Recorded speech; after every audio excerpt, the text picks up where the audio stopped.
Buenos días. Vamos a dar inicio a estas jornadas sobre el riesgo de maremotos en la península ibérica a la luz de la catástrofe del 1 de noviembre de 1755. Tiene en primer lugar la palabra el profesor de la Universidad de Cádiz, Javier Benavente, que es además director general de investigación y ha estado implicado en la organización del evento. Buenos días. Ante todo, bienvenidos a la Universidad de Cádiz, bienvenidos también a Cádiz, aquellos que hayan venido de fuera. Y para mí realmente es muy grato poder realizar esta inauguración de estas jornadas, porque precisamente es uno de los temas de mis líneas de investigación y de trabajo, y creo que es precisamente una de las líneas de investigación que actualmente está más en boga, todo el tema relacionado con los riesgos naturales y las medidas de protección que debemos tomar.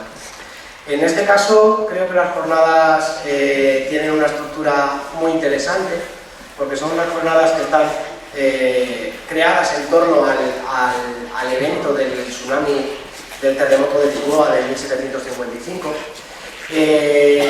pero quieren abarcar este fenómeno podríamos hablar desde tres grandes puntos de vista. Por un lado, la faceta histórica, por ello contaremos con historiadores y arqueólogos, pero también contaremos con geólogos que nos hablarán del registro fósil, no solo del tsunami de 1755, sino de otros tsunamis registrados en la zona del Golfo de Cádiz y de mayor antigüedad. Todo esto nos dará una perspectiva bastante interesante de realmente cuál es la probabilidad real de que en nuestra región suframos un nuevo tsunami. Por otro lado, tendremos también geólogos y tectónicos que trabajarán o nos mostrarán la luz de cómo se genera ese terremoto y cómo es el mecanismo de generación a su vez de la onda de maremoto, de tsunami. Y por otro lado, dentro de este mismo grupo, equipo, tendremos a investigadores que trabajan desde el punto de vista de la propagación de la propia onda, es decir, una vez generado el evento, cómo se va a propagar esa onda y qué características va a tener a medida que llega a nuestra costa.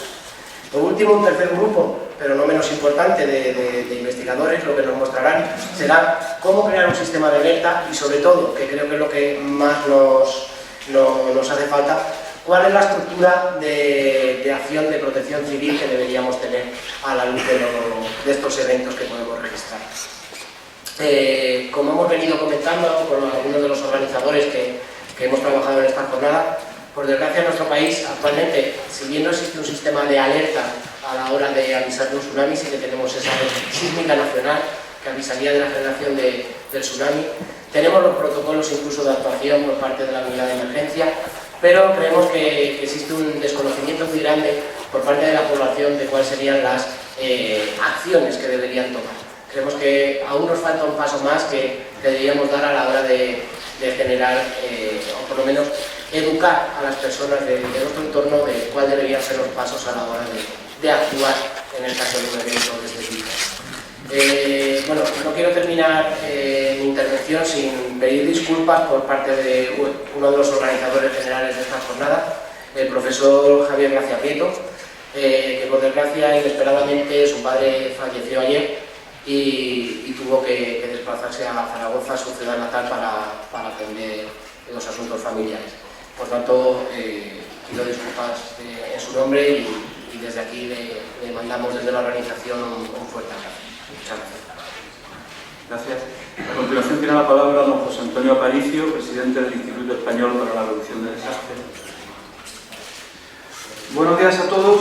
Les agradezco mucho su presencia y agradezco mucho el apoyo de todas las personas, ponentes, administraciones, entidades que han hecho posible el que podamos estar hoy aquí.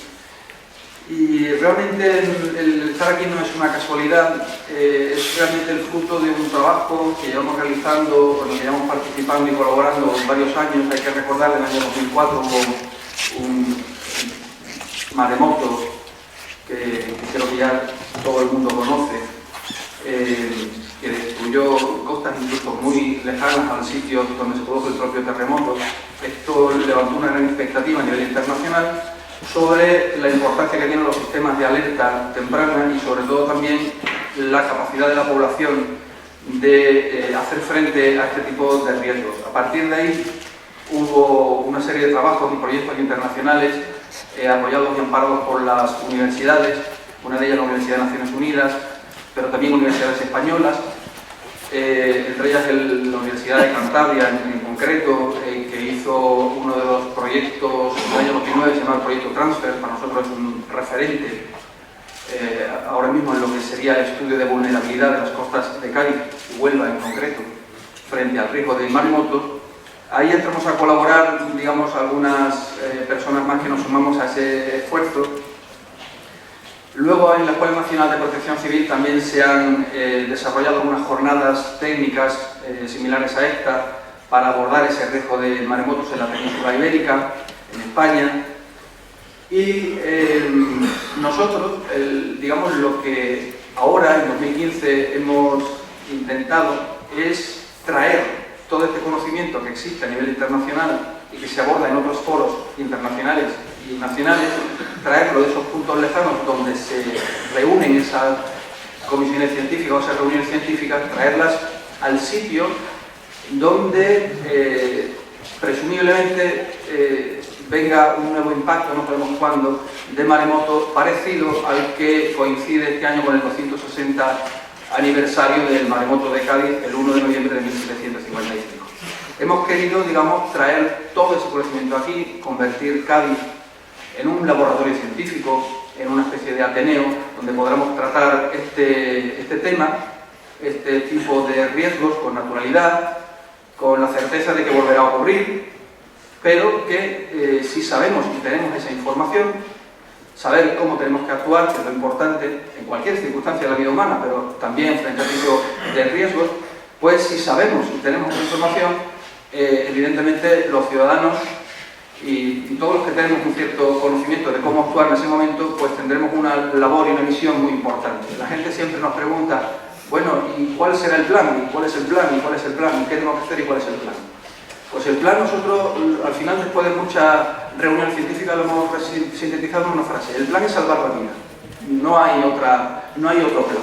Y ese plan parte de que los ciudadanos respondan inicialmente en tanto la ayuda y los recursos que están y que se están desarrollando vengan. Quiero recordar también aquí que se cumple este año el 10º aniversario de la Unidad Militar de Emergencias, lo cual demuestra que en España se está trabajando mucho para poder dar esa ayuda cuando llegue el momento, pero eso no va a restar importancia a la labor que tendrán los ciudadanos ese día.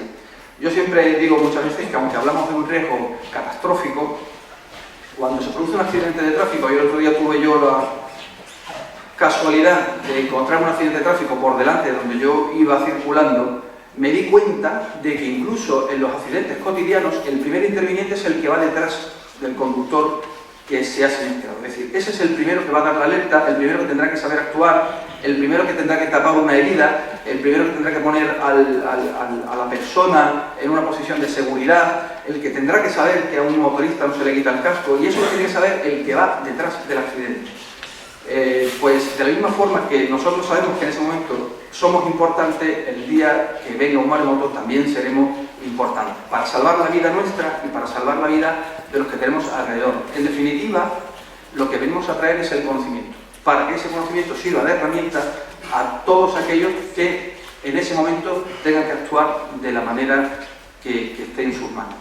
Les agradezco nuevamente su presencia, espero que esta oportunidad la podamos aprovechar de la mejor manera posible y darle las gracias a todas las personas que nos han apoyado y que nos han permitido convertir esa idea en una realidad. Muchas gracias.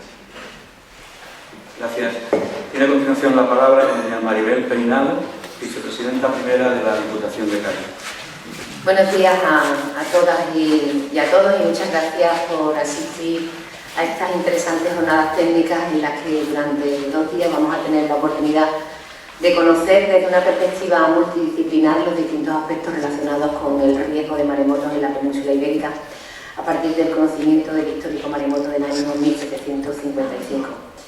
Quiero agradecer primeramente el empeño de la organización a que todas las administraciones estuviéramos presentes hoy aquí y desde la Diputación Provincial de Cádiz, desde la Vicepresidencia Segunda y desde el área de Desarrollo Sostenible, que es el área que gestiono dentro de la Diputación, pues vimos que era una oportunidad más de trabajar con distintas administraciones y sobre todo con las personas que estáis implicadas directamente en riesgos de este tipo.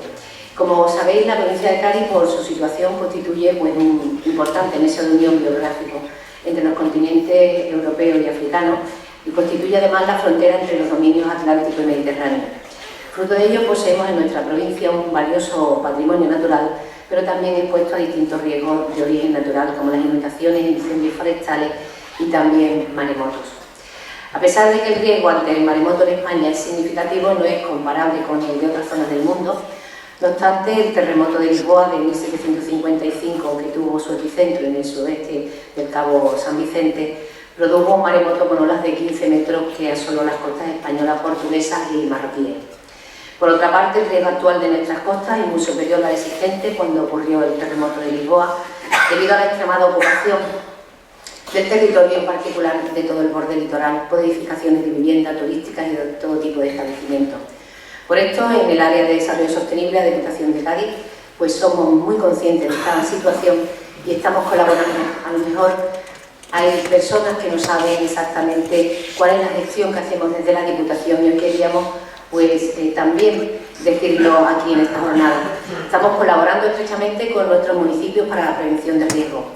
En este sentido, en colaboración con la Consejería de Justicia e Interior, estamos a punto de finalizar la planificación de emergencia en municipios menores de 10.000 habitantes y próximamente vamos a formar a los técnicos municipales para la implantación de estos planes. Además, vamos a continuar desarrollando una línea de trabajo orientada a la prevención de riesgos naturales. Por eso, la insistencia de los organizadores a que la Diputación estuviera aquí desde el área de desarrollo sostenible. Así que quiero agradecer a los organizadores de esta jornada, al Instituto Español para la Reducción de los Desastres y al Campus de Excelencia Internacional del Mar su invitación a participar en esta jornada y felicitarles el gran trabajo y esfuerzo para la celebración de las mismas y que estoy segura de que van a ser un éxito y que no duden en seguir contando con la Diputación de Cádiz para que otras jornadas de años posteriores estemos presentes en esta organización y colaborando de manera técnica con los funcionarios y funcionarias de nuestra Diputación para que también aporten sus experiencias, sobre todo las experiencias que tenemos que aportar en esos municipios pequeños donde estamos haciendo esos estudios y esa prevención de riesgos con la Consejería de Justicia e Interior. Muchísimas gracias. Muchas gracias. A continuación tiene la palabra el coronel de Infantería de Marina, don Joaquín Tomás González Fernández, subdelegado de Defensa en Cádiz. Buenos días a todos. En primer lugar, agradecer a la organización la invitación a estas jornadas técnicas. Y como ya se ha dicho aquí en esta mesa, esto es una cosa que tiene dos partes. Una parte, o tres, una parte de investigación, otra parte de prevención y otra parte de actuación. En lo que respecta a las Fuerzas Armadas, y como se puede apreciar en el programa, podemos participamos, nos preparamos desde los tres puntos de vista. En el tema de estudio o prevención, que se pudiera llamar, como saben ustedes, existen unidades u organismos técnicos que se dedican, entre otras cosas, a estudiar este tipo de fenómenos, como son el Real Instituto y Observatorio de la Marina y el Instituto Geológico de la Armada. Los estudios técnicos y científicos contribuyen de alguna manera a completar los planes que desde los distintos estamentos, tanto civiles como de otro ámbito, se puedan elaborar para prevención de este tipo de fenómenos. Además, desde el punto de vista de la preparación, bueno, todos tenemos la Unidad Militar de Emergencias como unidad específica de las Fuerzas Armadas dedicada a los asuntos que nos ocupan, pero en realidad, si llevamos las cosas al extremo, todos somos unidad militar de emergencias, llegado el caso. Y desde el punto de vista de la intervención, lo mismo. La unidad militar de emergencias, que está aquí representada, es una unidad perfectamente capacitada, preparada y equipada para actuar en los distintos escenarios que se le puedan presentar con una plantilla, una dotación de personal perfectamente adiestrados y disponibles para actuar en todos los escenarios que se le puedan requerir, y que está en una permanente y continua preparación y mejora de su adiestramiento y de su dotación. Por tanto, repito, muchas gracias por la invitación para participar en estas jornadas, y espero que entre todos consigamos sacar un fruto que sirva para por lo menos tener un conocimiento un poco más amplio y, si es posible, estar un poco más preparados desde el punto de vista de la posible anticipación ante este tipo de fenómenos que son casi impredecibles, pero que, insisto, la preparación es fundamental para estos temas. Muchas gracias. Muy bien, muchas gracias. Me queda cerrar a mí un poco el acto. Me presento, soy Fidel Echevarría y coordino el Campo de Excelencia Internacional del Mar, que es uno de los organizadores de este evento, junto con la Universidad de Cádiz y con el Instituto Español para la Reducción de Desastres. Representando, por tanto, a este campo de excelencia, la verdad es que para mí es un honor el presidir esta inauguración y el haber podido contribuir a esta jornada, a este congreso. CEIMAR es una agregación de instituciones en las que estamos 14 instituciones representadas como promotores, de las cuales 7 son universidades de 3 países. Estamos universidades andaluzas, hay una universidad del sur de Portugal y otra del norte de Marruecos, y además estamos 7 OPIs, 7 organismos públicos de investigación, la mitad de los cuales han estado muy implicados en la organización y a lo largo de los 2 días de jornada pues se harán algunas presentaciones por parte de investigadores de estas instituciones, concretamente universidades como la de Cádiz, Huelva y Málaga, o instituciones como el Real Observatorio de la Armada, el Instituto Hidrográfico de la Marina, el Centro de Arqueología Subacuática o el Instituto Español de Oceanografía. En cierto modo, estas jornadas son muy representativas del espíritu de CEIMAR, no solo porque participan varias de las instituciones, sino porque desde CEIMAR miramos el mar desde muchas perspectivas, se mira desde muchos ángulos, incluyendo aspectos de oceanografía, evidentemente, pero también de ingeniería. Se estudian los recursos, se trabaja en la gestión del medio marino o en su valor cultural. Y muchas de estas orientaciones se dan cita aquí, en el que se van a estudiar, se van a ir repasando aspectos históricos, evidentemente, cuando miremos lo que ocurrió a finales del 18, pero también aspectos de gestión y, por supuesto, aspectos de valor cultural, como se irá viendo. En este caso, para tratar un problema que tiene que ver con riesgos naturales y en particular con algo que yo creo que está muy metido en el subconsciente del gaditano, ¿no? Yo estoy casado con una gaditana y siempre me confiesa que un poco su gran pesadilla era lo del tsunami, ¿no? Que llegara un tsunami a Cádiz. Yo creo que es algo que está en el ADN del gaditano porque es un proceso recurrente, como se analizará a lo largo de la jornada. Bien, también los 3 ejes fundamentales de CEIMAR, que tienen que ver con la mejora docente, la mejora científica y la divulgación, también se dan cita, estoy seguro, en esta jornada. Y en ese sentido me gustaría felicitar a los organizadores por la sabia combinación en la jornada de charlas de contenido más académico, científico, con otras de carácter más técnico y evidentemente incluyendo pues servicios de contingencia, de protección civil, etcétera, con ese colofón que yo creo que es muy acertado de terminar las jornadas mañana con una visita a las zonas en las que impactó el maremoto de Cádiz. Bien, solo me queda desear a todos que sea lo más provechoso esta jornada, darles la bienvenida a la ciudad de Cádiz y desearles lo mejor tanto en la jornada como en el tiempo que les quede extra para disfrutar en esta hospitalaria ciudad. Nada más, muchas gracias, bienvenidos y queda inaugurado esta jornada. Gracias.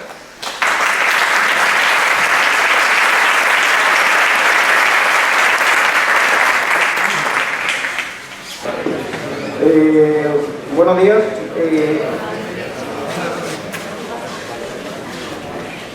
Quienes Les habla José Manuel Calvo, vicepresidente del Instituto Español para la Prevención de Desastres, y vamos a dar comienzo ya a la parte docente, después del acto inaugural. Fuera del programa tenemos una ponencia como lección magistral que va a impartir don Francisco Sónico Varela. Don Francisco Sónico Varela lo tenemos como nuestro mentor. Él fue concejal de Protección Civil en los años 95-99, los primeros años. Podemos decir de él, bueno, además de ser capitán de navío en la reserva y muchísimos cargos que él no quiere que se citen y le haré caso, es la persona que nos abrió los ojos a los técnicos de Protección Civil y nos enseñó a investigar. Es el que nos cambió la filosofía y la mentalidad y la trayectoria que nosotros veníamos desarrollando en nuestros distintos puntos de trabajo. Nos ha costado muchos disgustos, nos ha costado muchos enfrentamientos, pero una serie de principios como la honestidad, la lealtad, la verdad, el honor de trabajar en este sentido nos hace que todos estos padecimientos hagan que merezca la pena.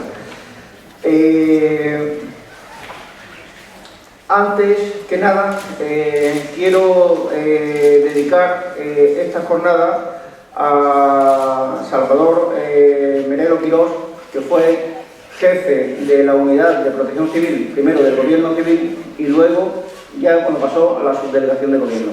Fue también un gran profesor que nos enseñó muchísimo en una era donde no había internet, donde no teníamos tecnología, donde el aprendizaje de protección civil era a base de aquellas fotocopias inmundas que nos manchaban las manos, y fue él una de las personas que nos fue dando, transmitiendo formas de trabajo y filosofía de protección civil junto a otras personas que afortunadamente aún están con nosotros.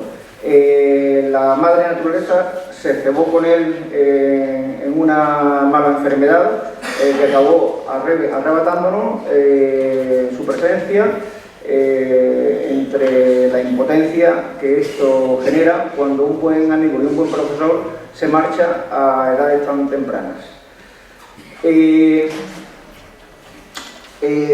estos trabajos de protección civil, que somos catastrofistas por naturaleza, pesimistas, muchas veces pues, se nos ha tachado de loco. Y a esto me permito pues, colocar esta cita del filósofo y poeta alemán Heinrich Heine, que viene a decir que la verdadera locura quizás no sea otra cosa que la sabiduría misma que, cansada de descubrir la vergüenza de este mundo, ha tomado la inteligente resolución de volverse loca. Sin más, doy paso a don Francisco Sónico, que tiene la palabra.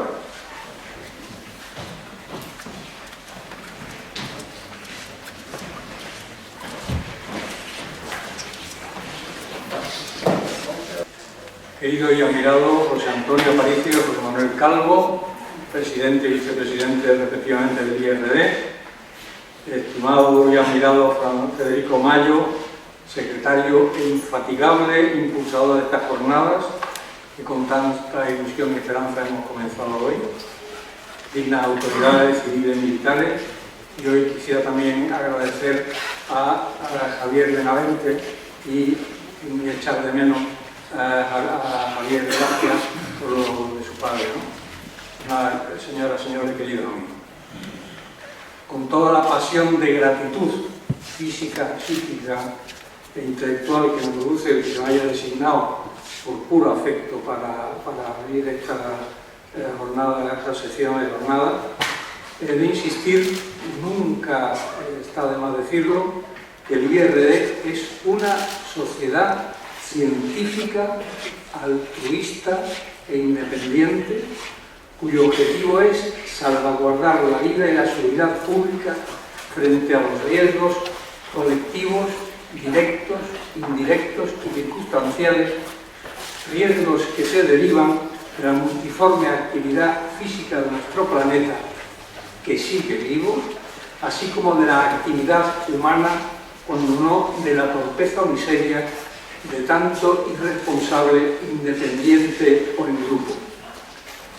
Permítanme a este respecto que resalte lo que ya hace muchos siglos proclamó Plinio: tal como en el cuerpo humano, así en la entera sociedad, la alteración más grave es la que se produce en la cabeza.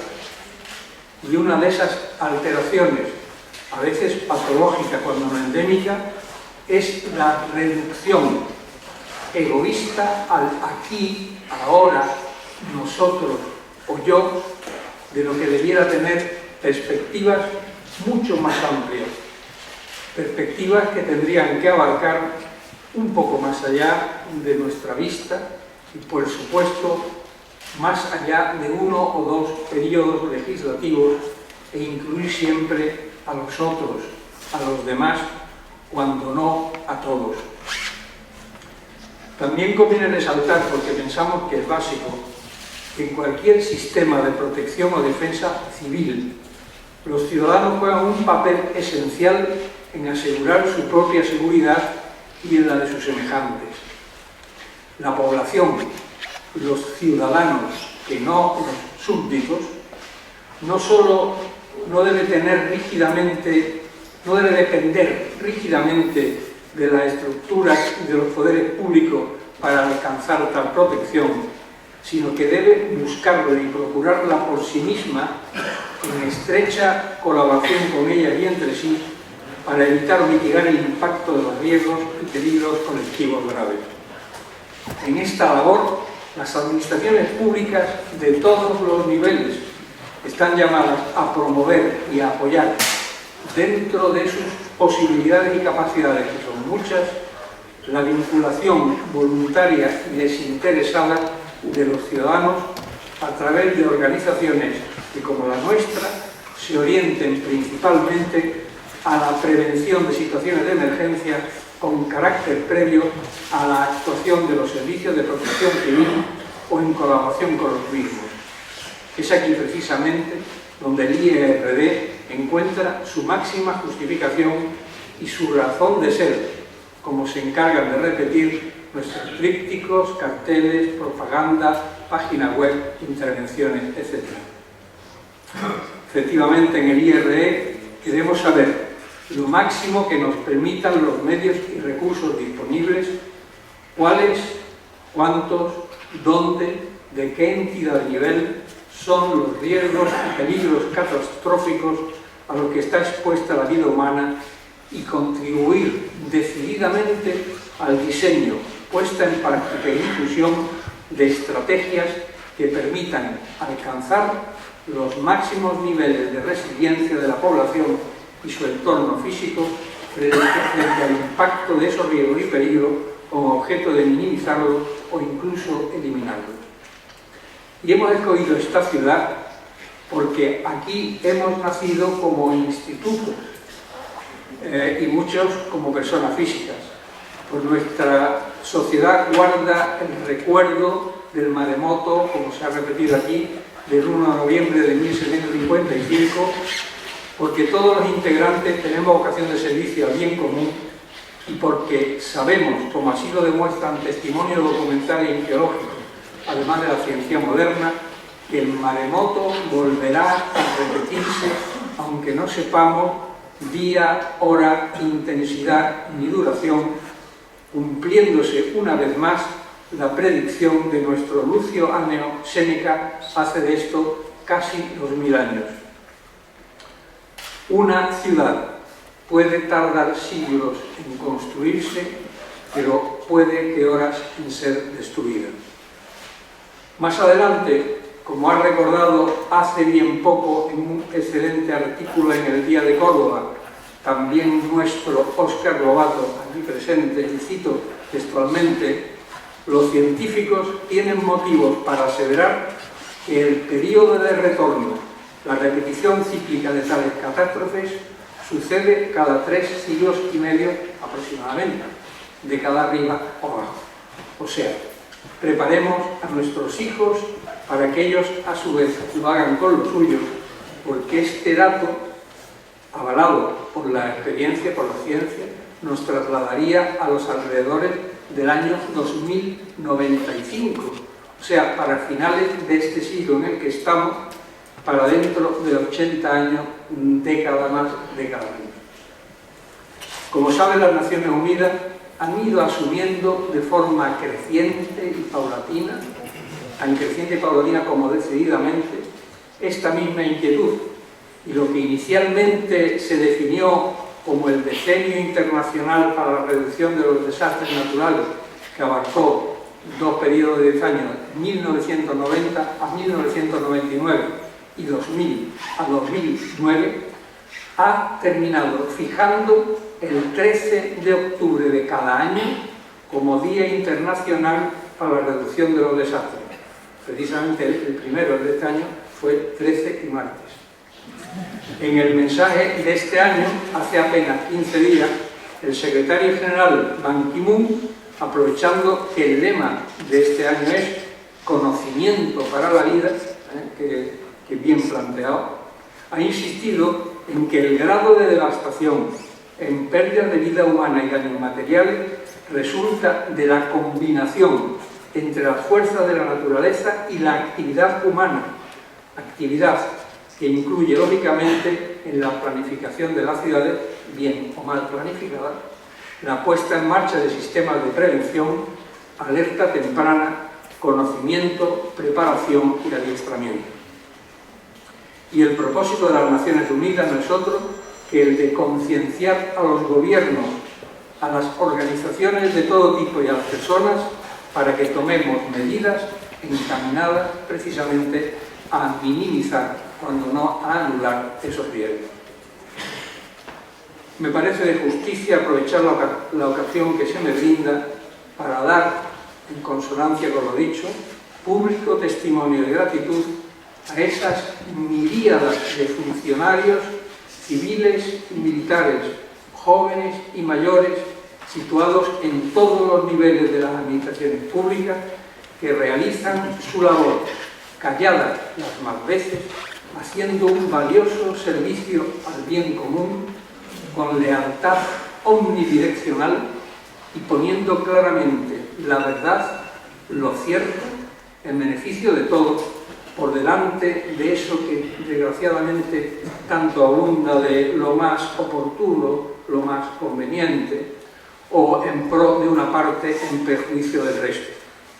Lo digo a los 4 vientos porque creo que es así y porque me siento libre, aunque mi experiencia se base solo en el paso por este planeta durante 72 años sin grandes terremotos, en más de 30 años de servicio en la Armada y en mi esfuerzo durante muchos años en el ámbito empresarial, político, científico, etc.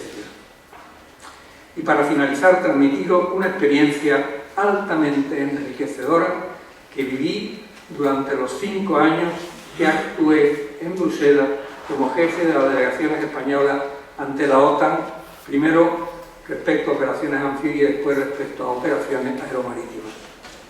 Se trata de las enseñanzas teóricas y prácticas que se obtienen del estudio, exposición y debate en comisiones de expertos, de eso que en la jerga internacional se conoce como las lessons learned, lecciones aprendidas. Creo honradamente que no podemos terminar estas jornadas sin el claro propósito, siquiera sea interior, no manifestado públicamente, de repetirlas anualmente donde quiera que sea, y que entre los temas que se elijan siempre haya el de las lessons learned correspondientes a los desastres o catástrofes ocurridos en los últimos 12 meses en cualquier parte del mundo, que por mucho que deseemos que no sucedan, tenemos que admitir que suceden y que sus consecuencias negativas debiéramos minimizar, cuando no anular, con el esfuerzo de todos, empezando también por los aquí presentes. porque volviendo a Séneca, nadie tiene la fortuna tan a su favor como para poder prometer un futuro sin altercado. En este caso sería sin terremoto. Muchísimas gracias.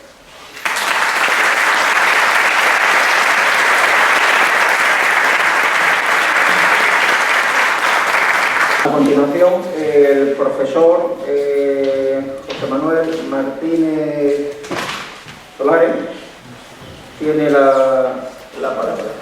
Como ya hemos manifestado, tenemos dos ausencias de ponente, la del profesor Gracia por el repentino fallecimiento de su padre, que ha tenido que salir corriendo hacia Zaragoza, y la del profesor Kraus, no me acuerdo, alemán, le decimos nosotros, que ha tenido una indisposición de última hora y le ha impedido viajar a España porque su médico se lo ha prohibido.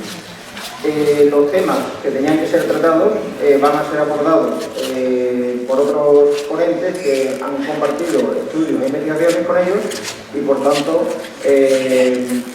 no con la misma riqueza que si ellos estuvieran, pero sí van a ser debidamente asumidos.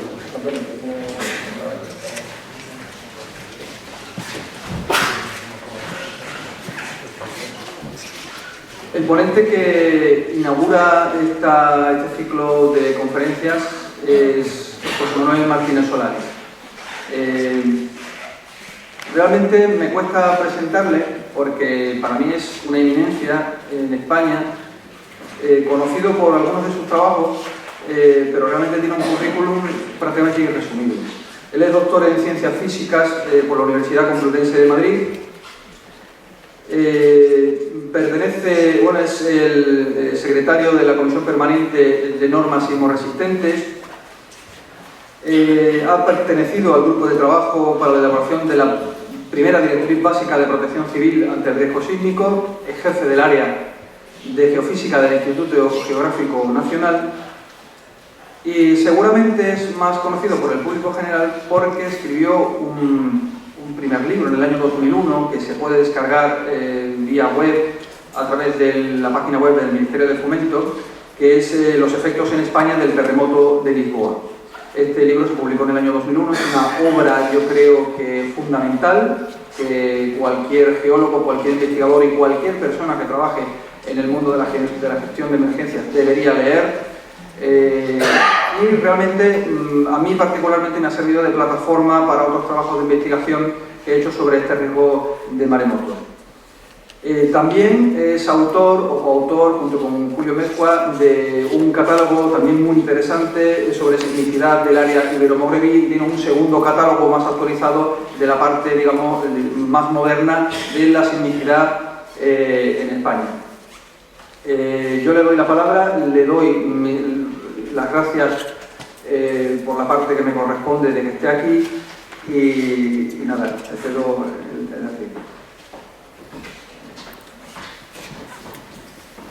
Bien, antes de nada agradecerte los excesos que has tenido conmigo, que me has puesto, yo no sé si hay que hablar o cantar, ¿no?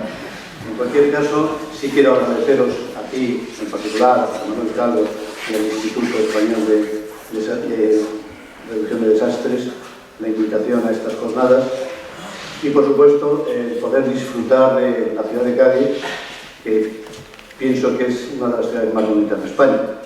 Ya la conozco desde hace muchos años y siempre es un placer venir a esta ciudad.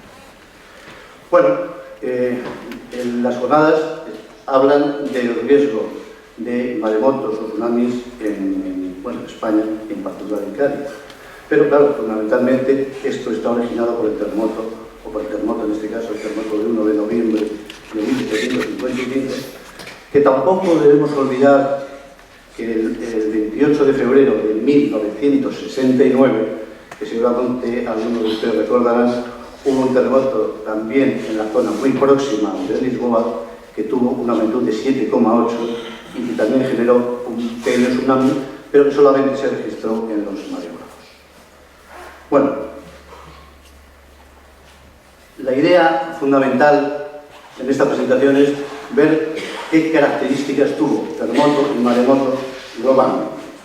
Descenderemos algunos detalles, pero yo quiero que se quede la idea de cómo fue este terremoto, qué impacto tuvo, porque, como vamos a ver, la primera, digamos, característica que quiero anotar es el mayor terremoto que ha habido, al menos en la época histórica e instrumental, es decir, en los últimos 1000 años en Europa.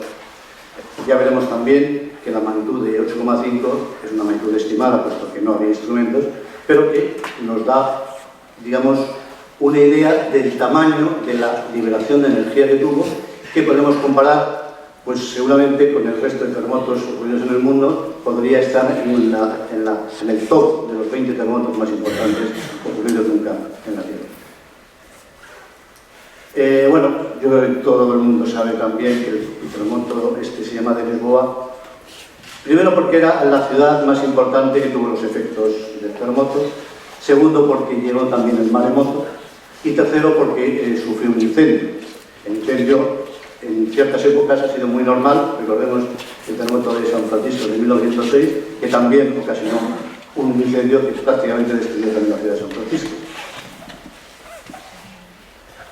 El siglo XVIII pues era una época, al menos ciertamente convulsa en el aspecto de ideas filosóficas. En este caso, el terremoto de Lisboa generó muchas controversias y muchos debates. Seguramente también recordarán algunos de ustedes la controversia que hubo entre Voltaire y Rousseau sobre el optimismo y el pesimismo. Se tuvo, digamos, muchas de las ideas que se plantearon era si el terremoto estaba ocasionado por un castigo de Dios o era un fenómeno natural.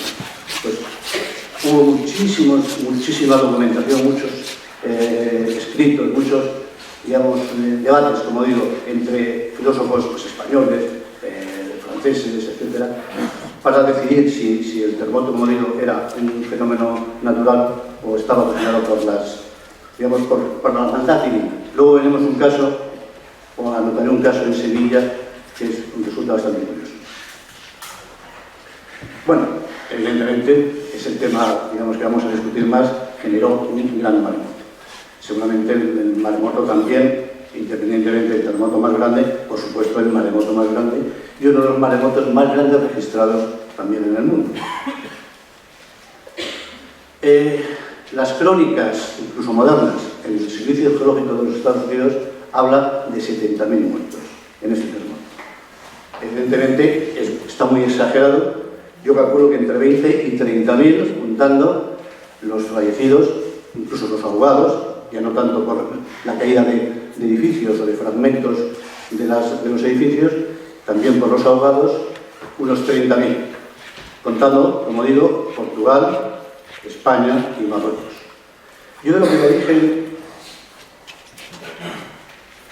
el origen de esta exageración proviene, en cierto modo, de que el 18 de noviembre de 1755 se produce un terremoto en el norte de África. Las crónicas hablan de 50.000 muertos. Si añadimos esos 50.000 a los posibles víctimas en el resto de la península, pues alcanzamos esos 70.000 que, como digo, siguen figurando en las estadísticas, en este caso en una página web tan eficiente y eficaz y digamos, seria como puede ser la página web del Servicio Geológico de los Estados Unidos. La duración, ya veremos también un gráfico en función de la distancia y los minutos que dura el terremoto. Creo que en la argumentación que les han dado figura muy bien explicado en los tiempos de duración del terremoto en la ciudad de Cádiz. Nosotros nos da la sensación de que este es un terremoto múltiple. En fin, no es un terremoto único, puede ser un terremoto o varios terremotos que se suceden. Incluso hay algunos, digamos, científicos portugueses que clasifican el terremoto como dos terremotos, pero con epicentros muy distintos. Uno al suroeste del Cabo San Vicente y otro en las proximidades de Lisboa. Esto justificaría cómo en Lisboa, en la ciudad de Lisboa, la intensidad es más alta que a lo mejor en ciudades más al sur de Portugal. También esto lo veremos en algún momento. Efectos en naturaleza. Los grandes terremotos, aparte de lo que es el efecto directo del movimiento, de la vibración del movimiento del suelo, producen en la naturaleza, pues, desde desprendimientos, alteración de los ríos, la bajada del manantial, del caudal de los manantiales o el aumento del caudal, en fin, muchos fenómenos relacionados que figuran en la escala macrosísmica europea y que en este caso, como veremos después, se cumplen prácticamente todos. También este terremoto inicia la sismología moderna. Unos años después, ya en 1763 o 64, ya un inglés empieza a establecer la propagación de ondas. Cómo se generan los terremotos, o sea, cómo se distribuyen los terremotos, es una ruptura, pero que se generan ondas no llamadas ondas elásticas, pero ondas, movimiento ondulatorio, que se propaga a través de la Tierra y que es lo que hace moverse el suelo y las consecuencias que tiene, lógicamente. Por último, la norma sísmica española, las dos últimas, lógicamente tienen en cuenta la peligrosidad sísmica.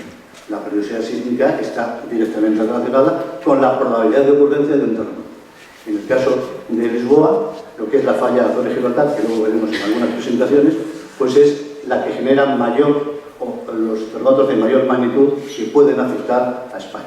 En consecuencia, la norma silvestre se ve en el mapa sísmico de la norma como la influencia de este terremoto, y por supuesto también, como decía antes, el de 1969, hace que se tenga que tener en cuenta. Sobre todo, al ser un terremoto con una distancia más considerable, no es un terremoto próximo, afecta más a los edificios más esbeltos, por lo cual la norma tiene que incluir un parámetro, un coeficiente, que tenga en cuenta, digamos, la esbeltez o no esbeltez de las estructuras.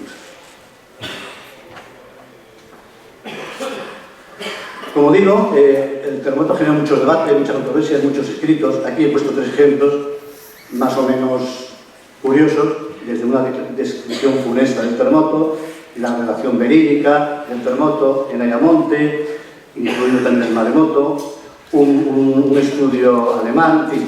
Como digo, se generó mucha controversia, porque fue el gran terremoto en Europa en aquella época y prácticamente, bueno, en la actualidad sigue siendo el gran terremoto, el terremoto de estudio para muchos científicos y curiosos. Si vamos a la página web veremos que se siguen escribiendo cosas sobre este terremoto y se están, digamos, planteando nuevas teorías de su origen, como decía antes, en este caso por los portugueses, como un terremoto o como varios terremotos que el principal dispara a otros a una distancia mucho más corta de Lisboa. Aquí la historia de por qué nosotros, desde el Instituto Geográfico Nacional, empezamos a estudiar este terremoto, o por lo menos a tener información sobre este terremoto. Evidentemente los catálogos antiguos, Galvis en 1930, un ingeniero de la casa del Instituto Geográfico, ya con toda la documentación que tenía sobre el terremoto, pues ya dio unos datos de cómo se había sentido, los valores de intensidad, el maremoto. Pero es en 1955, justamente en el 200 aniversario, cuando el almirante Julio Guillén, que era miembro de la Real Academia de la Historia y de la Real Academia de la Lengua, en Viso del Marqués ve esta nota que pongo aquí. El año de 1755 tembló la tierra mientras en misa mayor. Claro, luego veremos que, nosotros también sabemos, si hemos leído algo del terremoto, que ocurre durante la misa mayor en toda España, el 1 de noviembre. Lógicamente, el 1 de noviembre es una fiesta, la fiesta de los difuntos, y mucha gente se encontraba en las iglesias. Bueno, pues a partir de este documento del almirante Julio Guillén, como digo, que era miembro de la Real Academia de la Historia, en este libro, con esta publicación que teníamos nosotros en el Instituto Geográfico Nacional, vemos que la Real Academia de la Historia tenía este documento, noticia individual que da la Academia de la Historia del terremoto del 1 de noviembre de 1755 por orden del Rey nuestro Señor, a quien la dedica. Para nosotros esto fue un hallazgo, se puede imaginar, para un sismólogo, tener información de más de 1000 pueblos en España de cómo se sintió el terremoto. Evidentemente, también veremos después que en algunos pueblos especifica tiene mucha información, como puede ser el caso de Cádiz o de Huelva o de Sevilla.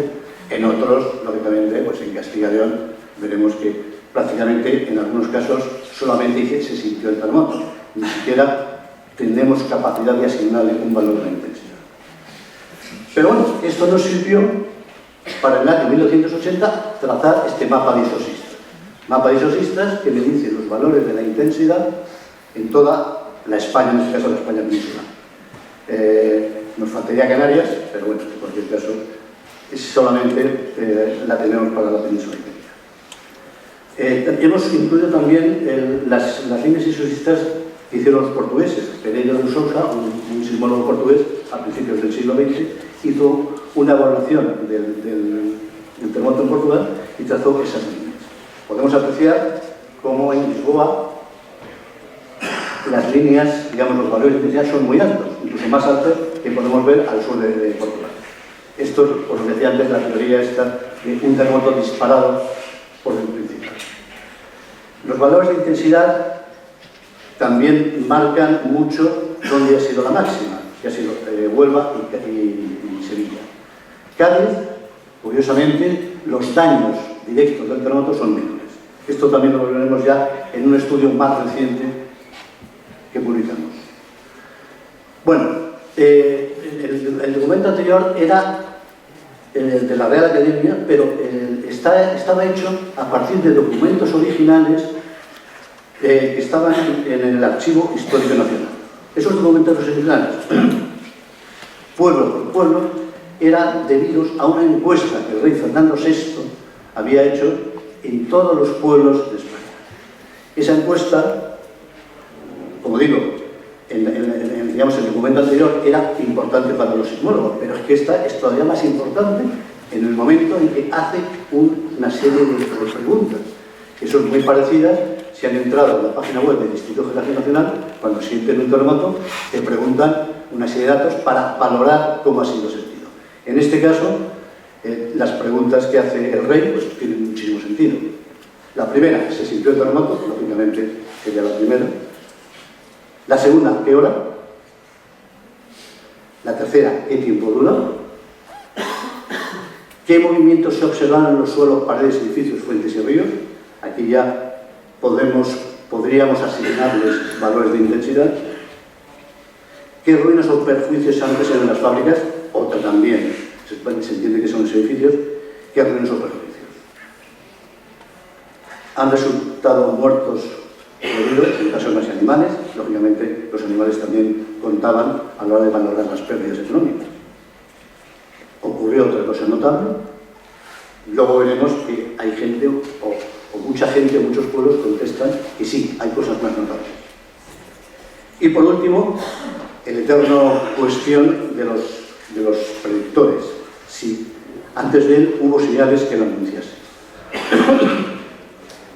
Bueno, con todas estas preguntas, como digo, a 1200, en este caso eran 1200 y pico pueblos, son los que figuran en este mapa. Como vemos, la distribución no es homogénea. Tenemos, por ejemplo, en la provincia de Segovia, muchísimas respuestas, en cambio, en Asturias solamente tenemos una. Esto, bueno, es un inconveniente porque a la hora de valorar la intensidad, al trazar las líneas isosistas, siempre tienes que ir jugando para, digamos, englobar los puntos que tengan la misma intensidad. En cualquier caso, bueno, pues es una información, como digo, fundamental. Donde no fue sentido, eran los puntos, algunos puntos del cuadrante noreste de la península de España, fundamentalmente también en Cataluña. Bueno, que no fuese sentido en esos puntos, y a lo mejor en puntos más lejanos, si fuese sentido, evidentemente obedece a factores como el tipo de suelo, el que contesta el cuestionario su posición en ese momento. Todos sabemos que terremotos de una magnitud no muy alta, pues unas personas lo sienten, otras no lo sienten. A estas distancias, estamos hablando ya casi de 600 kilómetros del epicentro, el no sentir un terremoto podría ser bastante normal. Bueno, la polémica cuando se habla del terremoto de Lisboa. Bueno, el terremoto de Lisboa estará cerca de Lisboa. Entonces, el primer, digamos, catálogo sísmico, en este caso un francés, Perry, en 1841, pone el epicentro aquí enfrente de Lisboa, un poquito más al norte de Lisboa, como el epicentro del terremoto de Lisboa. Conforme van pasando los años, estudios más recientes va bajando en latitud el epicentro. Al final, en el año 79, yo creo que es esto, en 79, se pone el terremoto en el mismo sitio que el terremoto de 1969. Terremoto muy grande, falla sobre Gibraltar, el mecanismo de uno se conoce, el del 1169, pero no el del 1755. En cualquier caso, para poner un epicentro, porque para muchos estudios necesitamos las coordenadas geográficas, pues vamos a poner el terremoto en ese punto. Y por último, ya en el estudio más reciente, en 2002, colocamos, a partir de información nuestra, de información de Portugal, de la generación del tsunami, decidimos poner, donde pone el 2002, el epicentro, que es el que figura ahora mismo en el terreno. La intensidad máxima. En la escala de intensidad, la EMS98, es una escala de intensidad que va de 1 a 12. La máxima es 12, 12 es destrucción total. En este caso, la máxima hemos puesto un 11 porque en algunos puntos de Portugal hubo destrucción, casi destrucción total. Magnitud estimada, 8,5. La magnitud estimada es estimada, lógicamente, como decía antes, porque no hay instrumentos y la magnitud es una medida instrumental, pero a partir de las intensidades macrosísmicas ya hay metodologías y métodos que nos permiten, a partir de la distribución de intensidades, determinar esta magnitud. La magnitud no es la magnitud de Richter, porque estamos acostumbrados a ir en la prensa, magnitud Richter hasta 10. Las magnitudes que vemos en la prensa nunca son Richter y no terminan en 10. Se supone que el terremoto de mayor magnitud registrado en el mundo es el terremoto de Chile de 1960, de magnitud 9,5. Pero cuando se define la escala de magnitud, no se define desde 0 a 10, se define a partir de unos ciertos valores de medidas instrumentales de amplitud periodo de los sismogramas, ¿no? Con lo cual, no se define que tenga que partir de 0 la magnitud y terminar en 10. Incluso, si se acercan a nuestra página web, también verán magnitudes negativas. Como la magnitud, al fin y al cabo, es un logaritmo de dos números, si ese logaritmo es menor de 1, el logaritmo es negativo, con lo cual podemos obtener magnitudes negativas, y de hecho, tenemos magnitudes negativas. Esto es un poco para, digamos, para evitar esos despistes, porque mucha gente nos llama o nos comenta el tema de la magnitud, e incluso ahora mismo, pues el terremoto de esta mañana que ha habido en Gerona, seguramente alguien habrá dicho magnitud 4,1 en la escala de Richter, que va de 0 a 10. Pero bueno, esto es ya para fijar la idea del concepto de magnitud, que quede un poquito más claro, porque muchas veces nosotros mismos nos liamos con el concepto. La hora origen. La hora origen. Aquí la ventaja que tuvimos en Cádiz, o sea, fue Cádiz la que nos dio la pauta, porque sí daban en muchos pueblos, cuando preguntaban en la encuesta del rey a qué hora fue, pues apuntaban la hora. Lógicamente, en aquella época, la hora que apuntaban era hora local. Pero en el caso de Cádiz estaba Luis Godin, que luego veremos también algún otro comentario de él, un astrónomo francés, que estaba trabajando en el Observatorio Astronómico de Cádiz en el año 1753, creo que ustedes lo saben porque son de aquí, se instala el Observatorio Astronómico en la ciudad de Cádiz y se instala junto a la Academia de Guardia Marinas. Luego, posteriormente, creo en 1790 y tantos, se trasladó el observatorio a San Fernando. Bueno, a lo que voy, el astrónomo era un científico, entonces apuntó exactamente la hora de llegada del terremoto.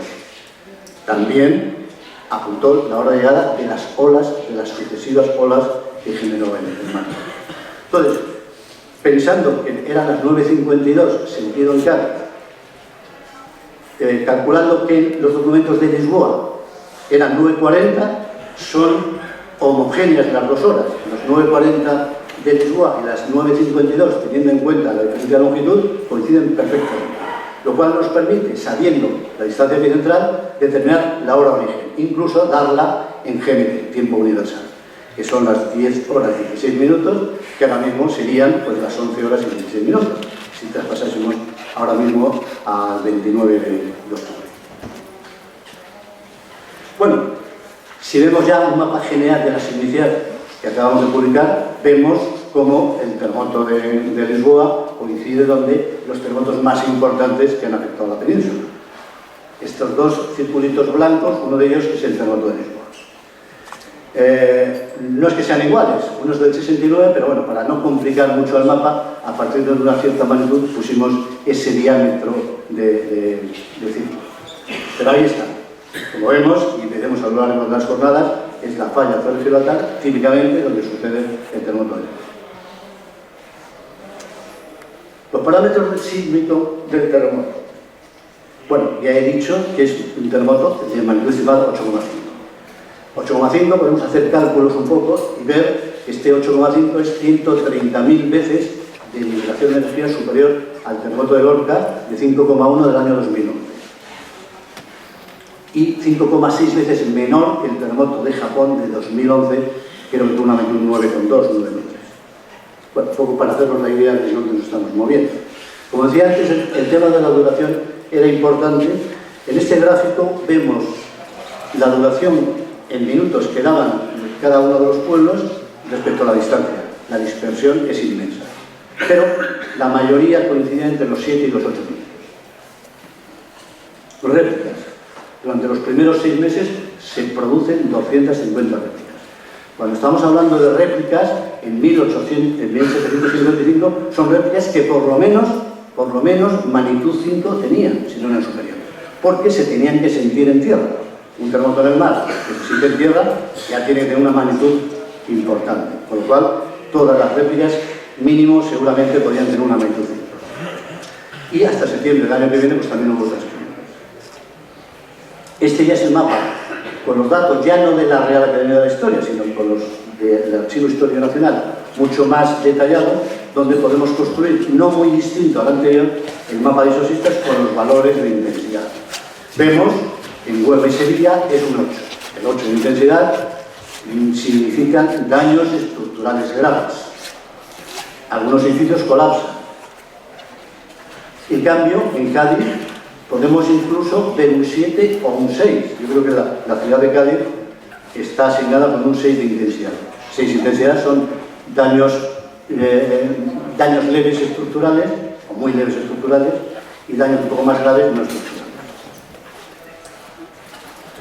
Bueno, por suerte hubo gente que contestó muy bien a la encuesta del rey. En este caso, desde Huelva, pues un gráfico, una tabla muy detallada, con calles, y dentro de las calles, pues las parroquias, dentro de cada parroquia sus daños, dentro de los conventos los daños, las ermitas,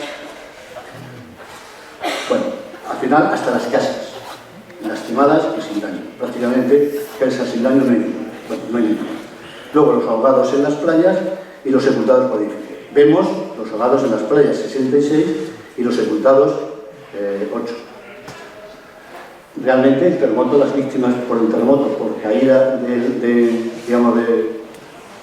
elementos de las viviendas o de los edificios, fue bastante pequeña. En total, yo creo que luego lo veremos, son 66. Comparados con lo del maremoto, es una cifra muy, muy pequeña. Aquí en este mapa he puesto los puntos que tienen los edificios, daños de tipo 4, según la escala macrosísmica, que es grave daño estructural y muy grave no estructural, o daño 5, daño estructural muy grave o destrucción. Como vemos, todos los puntos están en Sevilla, Huelva y alguno en el norte de la provincia de Cádiz. En Sevilla, en uno de los documentos, hace esta estadística un poco burda, pero marca un poco la pauta de los daños que pudo haber en la ciudad. Sevilla era la ciudad más grande que existe el terremoto, la ciudad española más grande que existe el terremoto, entonces sí era importante valorar la información que se tenía. Pues en este caso, de las 4 partes, hay una parte, un 25%, que es arruinada, mientras que otra parte solamente es desconchada, sería la más pequeña. En Lisboa, bueno, Lisboa, evidentemente, como decía antes, es la gran ciudad europea que sufre los más daños, la mayor parte de los daños. De hecho, como decía, pues es el nombre del terremoto, ¿no? Aquí vemos también, en este caso de un científico portugués, la distribución de daños, del nivel de daño, para iglesias, conventos, palacios, hospitales, iglesias, etc. Es una norma muy normal en la encuesta que contestan al rey, no hablar tanto de las viviendas como de los edificios religiosos o de los palacios o de los, digamos, los edificios más monumentales. Es una pena porque el problema que tienen los edificios monumentales o los edificios, digamos, un poco de estructuras más complejas es su propia complejidad en su movimiento. O sea, modelizar una iglesia, un convento, es mucho más complicado que modelizar una casa, una vivienda. Eso quiere decir que los daños que produce un terremoto en un edificio de este tipo pueden estar o infravalorados o supervalorados respecto al daño que puedan producir las viviendas, por lo cual ahí puede haber algunos matices de desvío a la hora de asignar las intensidades. Pero bueno, eso pasaba en Portugal y también pasaba en España. Aquí tenemos todas las víctimas, como vemos, 61 víctimas directamente ocasionadas por el terremoto. Llama la atención los 21 muertos de Coria, porque, bueno, pues la coincidencia de estar mucha gente en la iglesia, el comportamiento de la catedral o la iglesia de Coria no estuvo muy bien, se cayeron, hubo demasiados daños que produjo esos 21 muertos, que llama la atención, como digo, respecto a los 8 de Huelva o a los 9 de Sevilla, donde la intensidad fue mucho más alta. Las recomendaciones. Todos los terremotos, incluso en la época histórica, bueno, ya se sabía qué les pasa a los terremotos, qué producen, cómo evitarlos también. Incluso terremotos anteriores ya se sabía, sobre todo por la experiencia que teníamos en España respecto a Sudamérica, que allí hay terremotos, sabíamos en España qué hacen los terremotos, qué daños pueden producir, qué elementos pueden afectar.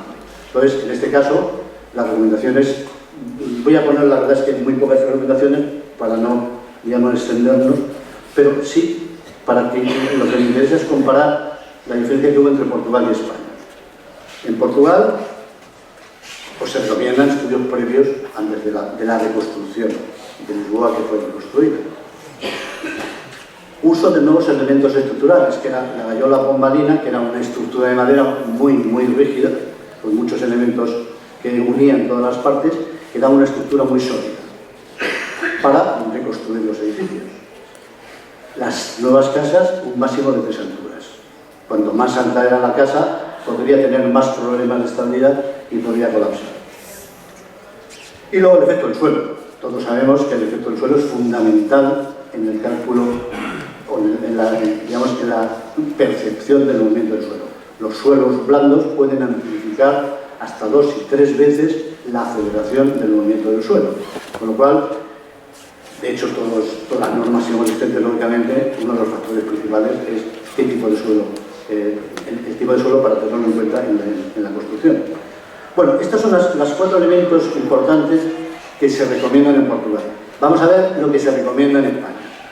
Bueno, lo que decía antes, complejidad de los grandes edificios. Es verdad, los grandes edificios tienen un comportamiento dinámico mucho más complejo que las viviendas de una planta, viviendas normales, de cualquier tipo de material. Los lugares montañosos y marítimos menos seguros que los llanos e interiores. Bueno, está claro que los llanos no es que sean más seguros, es que no hay desprendimientos, no hay fenómenos, digamos, geológicos que le acompañen para que tengan más daño. Un terreno llano con el suelo muy blando, evidentemente es mucho peor que una montaña con roca, ¿no? En cualquier caso, sí es verdad que los lugares montañosos pueden tener algún problema de acumulación de energía. Pero bueno, el efecto ese topográfico en aquellos años, por supuesto, no se sabía. Construcción de pozos o sumideros. Estamos en 1755. En la época de los Árabes en España, Granada todos sabemos que es de las provincias más sísmicas de España. Entonces, los árabes, según las teorías que había en la época sobre cómo se generaban los terremotos se generaban porque las cavidades del interior de la Tierra se iban rompiendo o se iban, digamos, explotando por los gases que había en su interior. Entonces, los árabes plantearon la idea de montar pozos o sumideros de tal forma que por ese pozo saliesen esos gases, con lo cual no se acumulaban gases y no habría terremotos. Y estamos hablando, como digo, en 1755. Ya Newton y algunas más ya habían nacido y ya habían hablado de aspectos fundamentales de la física. Y luego el cierre de la Casa de Comedias de Sevilla. Lo que decía al principio del debate, controversias de si en España se planteaba que el terremoto era un fenómeno natural o un castigo divino. Como existía la Casa de Comedias en Sevilla, que era un sitio de pecado, pues vamos a cerrarla para evitar que haya más terremotos. Quiero incidir en la diferencia de los planteamientos que hubo en Portugal respecto a España. Bueno, el maremoto que es el gran, digamos, elemento del que queremos hablar a lo largo de las jornadas, es, digamos, el fenómeno que en su momento no se relacionó. Lógicamente en 1755 hay un terremoto y luego vienen las olas. Nadie pensaba que una cosa estaba relacionada con otra. En cualquier caso, vemos cómo en España, particularmente, bueno, iba a decir España, quiero decir España, sin embargo no he puesto las Islas Canarias. Me perdonen, y tampoco he puesto Melilla, pero vamos, en este caso vamos a hablar de la España peninsular. Lógicamente pues son las costas de Huelva y Cádiz, algunos pueblos de Málaga, en Galicia existió bastante perceptible el maremoto, y luego en Santander y en Bilbao. Los efectos fueron mayores debido a la batimetría de la costa, que es fundamental, que a lo largo de las semanas lo veremos, y en la trianal. Máximas alturas de ola entre los 12 y 15 metros. Eso yo creo que también es bastante conocido. Aquí, este escrito de Luis Godín, yo creo que tiene un interés, sobre todo porque es curioso, y habla de un barco que está en alta mar a 150 leguas al oeste de Cádiz, y que en el barco ve olas altísimas, un movimiento extraordinario en el mar. Se supone que en alta mar, si tú ves un movimiento extraordinario, es que tienes digamos, el epicentro debajo, porque el maremoto en alta mar, lo más que puedes, la propagación es ver que subes y bajas, no tienes una alteración del mar fuerte, lo cual quiere decir que este barco se encontraba en ese momento encima del epicentro, encima de la ruptura del fondo oceánico, como consecuencia del terremoto. Entonces habla de la hora, la longitud entre el navío y la ciudad de 35 minutos. Entonces, por aquí podríamos sacar el epicentro a cuál está. La verdad es que haciendo números nos sale mucho más al oeste de lo que pensamos. Pero cuando dice las 150 leguas al oeste y llegaron a Cádiz 1 hora y 10 minutos más tarde. O sea, ya dice lo que tarda la ola de donde está el barco hasta Cádiz. Incluso lo compara con la velocidad del sonido, cuando habla de que las olas iban a 100 toesas por segundo. La toesa más o menos son 2 metros, pues serían 200 metros por segundo la velocidad de las olas. 200 metros por segundo es, bueno, pasado kilómetros por hora, habría que pasar menos por hora, pero bueno, en cualquier caso lo compara con la velocidad del sonido, que realmente dice que es algo más de la mitad de la velocidad del sonido, y coincide, o sea, la velocidad del sonido que son unos 340 metros por segundo. La verdad es que ese valor que da aquí en el escrito es bastante coincidente. En cualquier caso, sí resulta curioso porque te está diciendo lo que ve en el epicentro, cómo se genera el maremoto. Estas son las localidades en el sur de España que detectan el maremoto, pues desde Ayamonte, como decía, hasta Marbella. Todos los pueblos, o muchos pueblos, al menos lo que hay recogido en el Archivo Histórico Nacional. Seguramente, si ustedes investigan en archivos municipales de otros pueblos de la zona, encontrarán información, y de hecho, por lo que me comentaba José Antonio Aparicio, hay información adicional muy importante sobre los efectos tanto del terremoto como del maremoto. Bueno, aquí en esta tabla, pues, en los puntos, el tiempo de recorrido, las observaciones. Los tiempos de recorrido es muy importante porque, como veremos, para la alerta es fundamental saber el tiempo de que disponen desde que se origina el maremoto hasta que te llega la hora, con lo cual, para modelizar lo que ocurrió en 1755 y aplicarlo ahora, pues es muy importante ver esos tiempos. Aquí hay una variedad bastante grande, o sea, no cumple estrictamente lo que podría ser un planteamiento teórico de un modelo de que los minutos que tarda, por ejemplo, Algeciras, comparado con Sanlúcar, pues la verdad es que es muy variable y lógicamente tiene errores. Pero bueno, no hay otra información. En el caso de Cádiz y Huelva pues está muy claro el tiempo de recorrido, los minutos y la velocidad media. Estamos hablando, como ven, de entre los 300 y los 380 km/h de velocidad media. La velocidad depende de la profundidad del mar, con lo cual, como velocidad media, pues seguramente cuando llega a la costa son 100 y poco, y cuando está en alta mar puede llegar hasta los 700 km/h. Estos son los valores medios que salen haciendo los números con estos tiempos de recorrido. Los ahogados con el maremoto, pues según las crónicas del Archivo Histórico Nacional, son estas. Algunos parecen exagerados por exceso y otros por defecto. Bien, es verdad que en las crónicas se habla de que en la pesquería de Huelva, sobre todo, había muchos originarios del Levante, con lo cual, si el mar se los arrostró, a la hora de contabilizarlos, pues no se los pudo contabilizar, con lo cual, a lo mejor el número de ahogados fue bastante superior. En cualquier caso, la suma serían 1.200. En otros lugares de España, como digo, pues en Galicia, en Bayona, Betanzos, Ribeiro, Portuguión, La Coruña y Ferrol, se detectó perfectamente el maremoto. También en Málaga, en Estepona y en Marbella. En Canarias, en las Islas Canarias, pues Fuerteventura, Las Palmas, perdón, he puesto Pontevedra en Canarias, lógicamente me he pasado de ubicación. Lo cual para un trabajador del Instituto Geográfico Nacional pues es un feo detalle, pero bueno. Luego, al final, Bilbao y Santander. Pero bueno, para que veamos como zonas donde el frente de onda se supone que no les llega directamente, pero sí se puede valorar como en Bilbao o en Santander se notó esa alteración. Bien, es verdad que la alteración del tsunami, yo creo que la siguiente lo vemos cuando hablamos de Portugal. Bueno, aquí he puesto también algunos pueblos de Portugal. Aquí sí he incluido la altura de la ola, porque son datos de los portugueses, bueno, por respetar el dato portugués, sí lo he puesto, los minutos a algunos pueblos de Portugal. Y también las islas de Madeira y de las Azores, otros países como Marruecos, Reino Unido y el Caribe. Se habló mucho de que los fenómenos, de que el tsunami se había detectado en el norte de Europa, Suecia y Finlandia. Luego veremos que en los efectos en la naturaleza hay un efecto que es las ondas de largo periodo.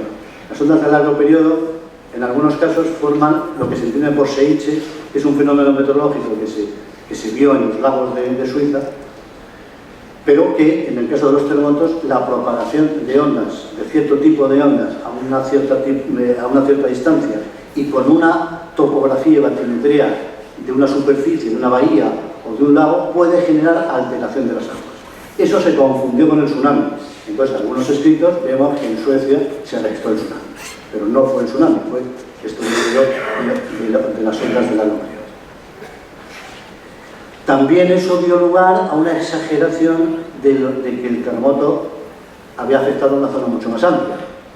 Si no tenemos en cuenta estas ondas de largo periodo, solamente lo que es la vibración del terremoto, es decir, directamente el terremoto, sin tener en cuenta el maremoto, se calcula que pudo afectar a una superficie de 10 millones de kilómetros cuadrados, que equivaldría más o menos a un 2% de la superficie de la Tierra, lo cual pues, es un valor importante. Como decía al principio, el terremoto este abarca todo. Uno de los fenómenos que abarca, indirectos, es sobre la naturaleza. Como digo, desde alteración de los ríos, cambios en el nivel de los pozos, alteración del manantial de las fuentes, de aumento o disminución o que se secaban, y las ondas de largo periodo. Estas ondas de largo periodo que se observaron en algunas lagunas del norte de España. Como vemos, pues, en toda España, en toda la península ibérica, se produjeron este tipo de fenómenos. Sobre todo, también es importante viendo la distancia del epicentro. Otros que también ya sobre el terreno, pues las grietas sobre el terreno, grietas pequeñas sobre el terreno, caída de rocas. Esto ya es como se necesitan una distancia terminal más corta. Lógicamente este tipo de fenómenos geológicos sucedieron más próximo al epicentro. Fenómenos de liquefacción. En la provincia de Huelva hubo fenómenos de liquefacción. La liquefacción cuando el suelo se plastifica y se vuelve como barro. Entonces, pues las construcciones se hunden Yo creo que todos hemos visto ese edificio en un terremoto en Japón, un edificio que está la estructura perfecta, pero está inclinado y hundido en el suelo. Ese sería el efecto, lo que podría producir. No destruye, o no destruye si la estructura es una estructura bien diseñada, no destruye el edificio, pero lo dobla, lo hunde o lo deja torcido.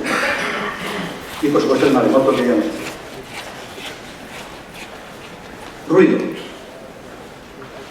También seguramente habremos escuchado o habremos oído en la prensa o en los periódicos el ruido que generan los terremotos. Muchas veces nosotros desde el Instituto Geográfico tenemos mucha experiencia. Cuando hablas con la gente, cuando hay un terremoto, no ha sentido el terremoto, pero lo ha oído.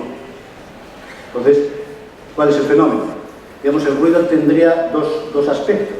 El ruido generado por la vibración de una estructura, se mueve la casa, se mueven los muebles, se mueven las puertas, no es el ruido, por los cristales. Pero también en campo abierto se oye el ruido. ¿Qué es lo que pasa? Que cierto tipo de ondas sísmicas, ondas elásticas, ondas internas, cuando pasan de un medio de tierra, pasan a otro medio, como es el aire, cambian de frecuencia. Al cambiar de frecuencia, pasan a las frecuencias audibles. Entonces, oyes el terremoto. Entonces, en este caso, lógicamente, este ruido se refiere a este tipo de ruido, al ruido ocasionado por el terremoto, no por la vibración de los edificios. Efectos luminosos. El rey preguntaba que qué había pasado, si habían visto algo antes. Y si en todos esos pueblos de ahí, la parte occidental de España, en Extremadura, el sur de Castilla y León, Salamanca, en Sevilla, incluso en Cádiz, Málaga, se observaron a las 4 o las 5 de la mañana un rayo, una luz que pasaba y cruzaba el cielo. Evidentemente, esto también se vio en Portugal. En cualquier caso, la interpretación que vamos a hacer no es que el que contesta al cuestionario estaba mal de la cabeza o era... No, realmente sucedió. Pensamos que pudo ser un cometa o pudo ser un meteorito al atravesar la atmósfera. Como decía al principio también, el terremoto de Lisboa es fundamental en el cálculo sismosistente. Este es el mapa sísmico oficial de la norma.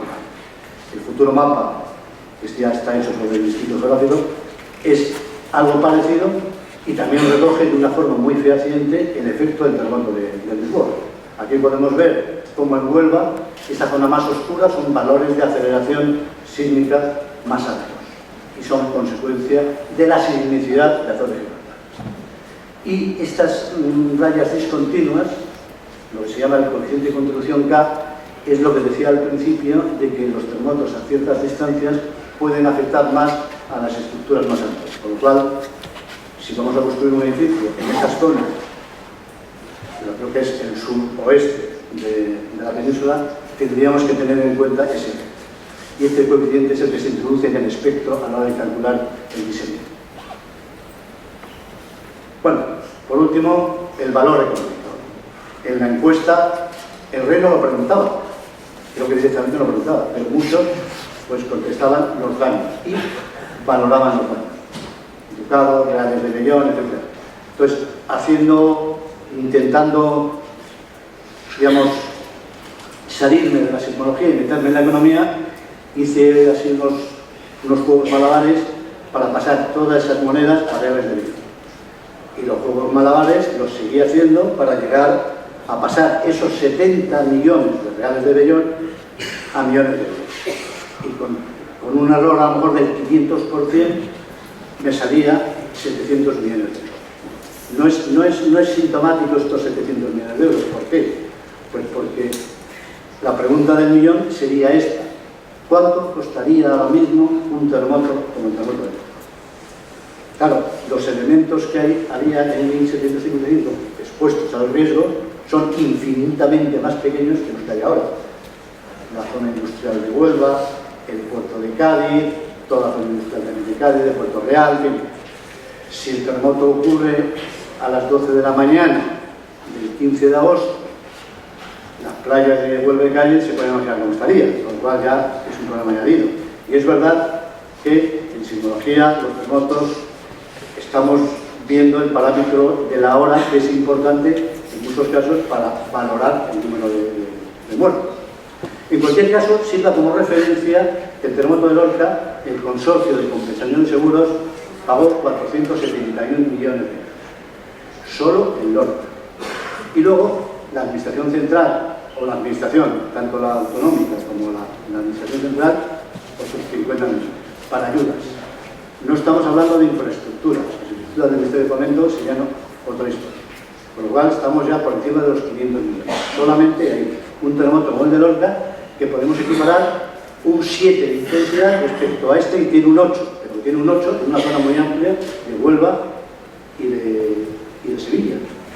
Todas las intensidades 7 también tenían, como el de Lorca, daños importantes. El 6 de intensidad también tendría pequeños daños, con lo cual pues podemos hacernos una idea de los miles de millones que podría costar un terremoto como este ahora mismo en sus iglesias. Pues muchas gracias por su atención.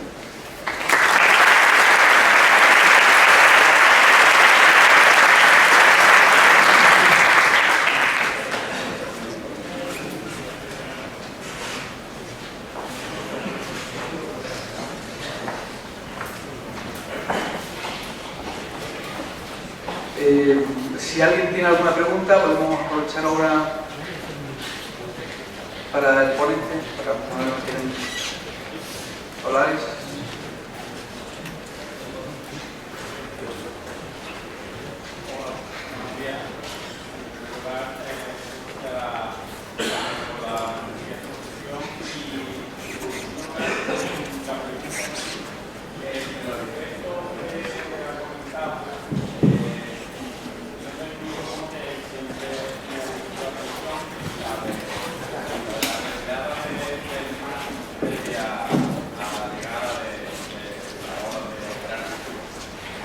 En el terremoto, vamos, en el tsunami de Lisboa, eso en las crónicas aparece en determinados sitios. Recuerdo concretamente en Algeciras, donde se habla de 3 tantos más que la mayor menguante, es decir, una pérdida del mar muy considerable.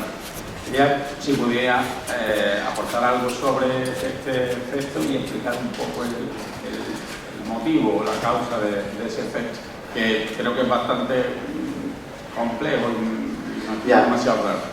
Efectivamente, es complejo, y yo le cedo a mis compañeros que vienen después, cuando hablen de la generación del tsunami, esa explicación. Muchas gracias.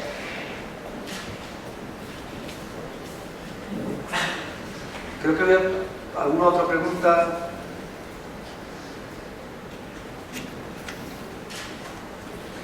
¿No hay más preguntas? Bueno, como ya comentamos al principio, como ya comentaba el compañero Javier Benavente, hay un ponente que, por desgracia, no ha podido venir por un problema familiar. Eso nos ha obligado a modificar un poco ahora este bloque de la mañana. Vamos a hacer ahora la pausa para el desayuno. Son las 11 menos cuarto. Retomamos las conferencias a las 11 menos cuarto, 12 menos cuarto. La siguiente conferencia será la que yo impartiré, y a continuación vendrá el profesor doctor Joaquín Rodríguez Vidal, de la Universidad de Huelva, que intentará también acoplar algo de lo que nos iba a hablar don Javier Gracia Prieto, y quizás algo también de las investigaciones que llevaba Claudia Schenter, que es otra de nuestras bajas hoy, porque tiene también un proceso de gastroenteritis, y con eso intentaremos cubrir esas dos aumentas. Muchas gracias, nos vemos a las 2 menos cuarto. Bueno, a continuación, tras los cambios, José Antonio Aparicio le toca. José Antonio Aparicio, quería presentarlo yo como compañero. Él llegó a Protección Civil, llegó allá por el año 96 con 4 compañeros más de su departamento, pero solamente él sobrevivió a la experiencia. Los otros cayeron por el camino. Entonces, esto quiere decir que genéticamente algo tiene que tener. De perseverancia, que viene a ser, no hay problema. José Antonio Aparicio se ha ido formando como uno de los mejores investigadores en materia de protección civil. Ya hace unos 15 años, en esta misma sala, pronunció una bonita conferencia sobre el estudio de la catástrofe de Bhopal. Se dejó a todos por los medios de punta. José Antonio Aparicio es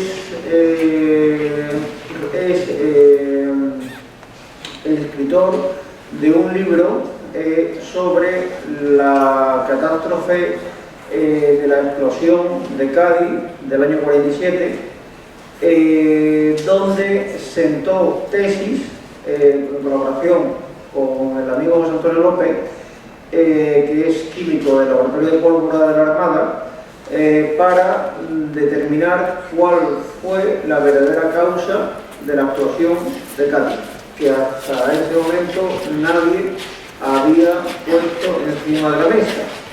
Por tanto, ha sido uno de los grandes descubridores de este tema. Perseverante hasta la altura, pesado como el solo, hace que bueno, pues que esta máquina se mueva, hace que esta máquina se mueva.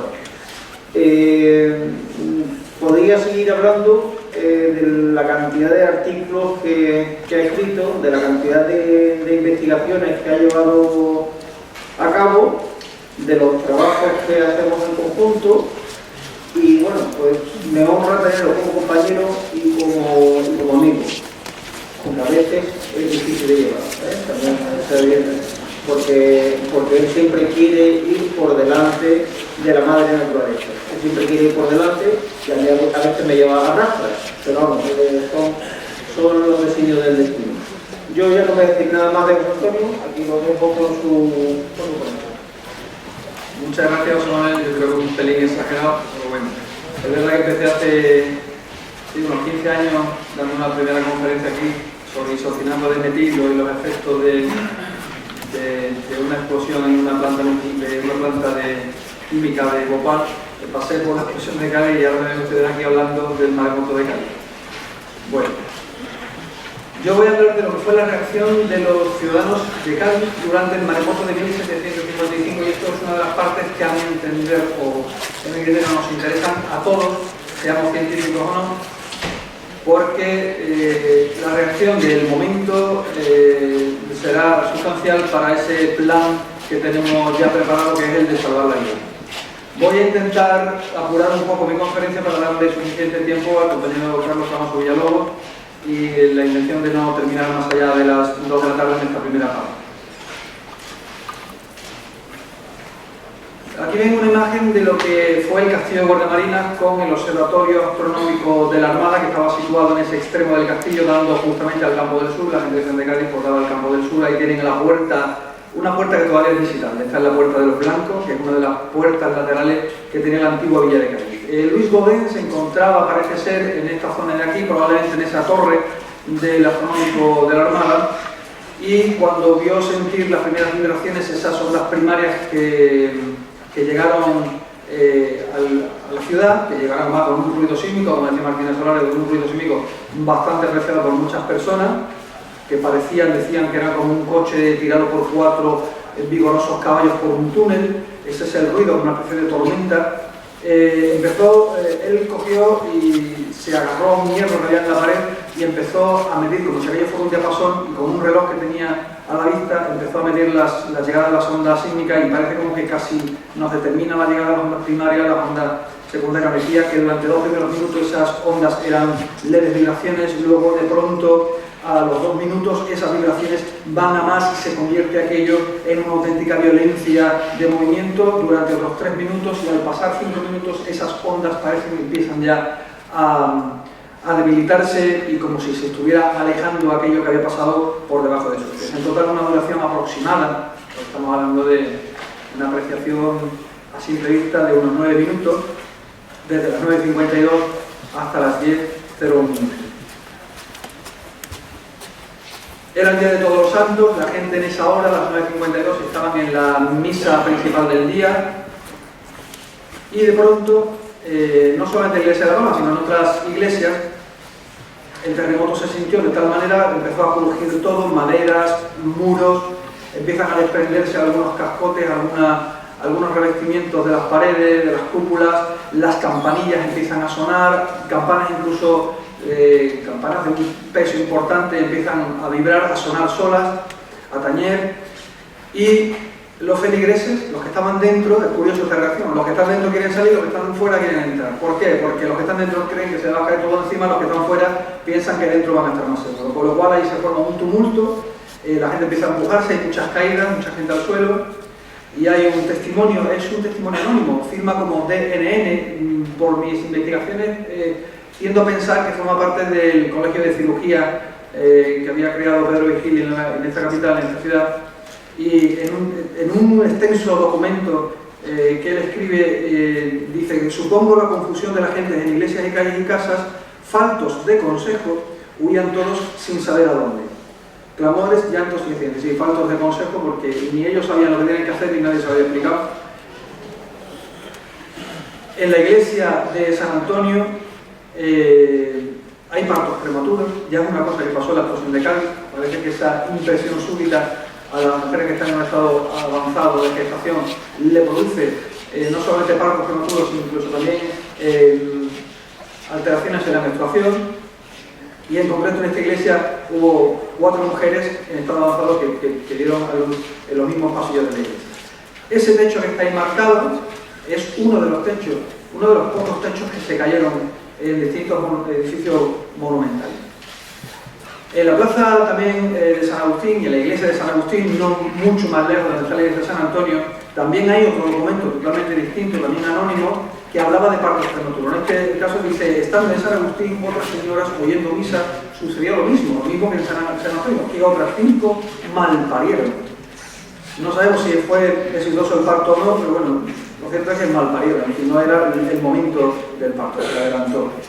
Y una anécdota muy curiosa, que es una anécdota que la he captado yo de un relato de 1883, es decir, casi 80 años, 80 no, sí, 80, no más de 80 años después del maremoto. Nos cuenta Svarby, creo que es el autor del artículo, y dice, bueno, era un viejo, era un señor mayor que era chiclanero y venía todos los días a vender cangrejo, boca de la isla y tal. Vendía marisco, digamos, en la plaza, a grito y tal, y cuando viene el terremoto, este señor, pues yo creo que lo dijo inconscientemente, es decir, había mucho temor de Dios y tal. Y entonces dice, señor, si esto es un castigo para la gente de Cádiz, que yo soy de Chiclana, a mí no me, ¿verdad? Que no me da culpa, ¿no? Que yo estoy aquí casi por casualidad, ¿no? Dice, con lo cual los gaditanos, poco sufridos, en medio de su temor y creyendo importuna burla, lo que solo era sencillez de aquel desgraciado, le salió lo que a cada uno fue una reacción distinta. Y atropellaronle e hirieronle sin piedad, dejándole muy maltrecho.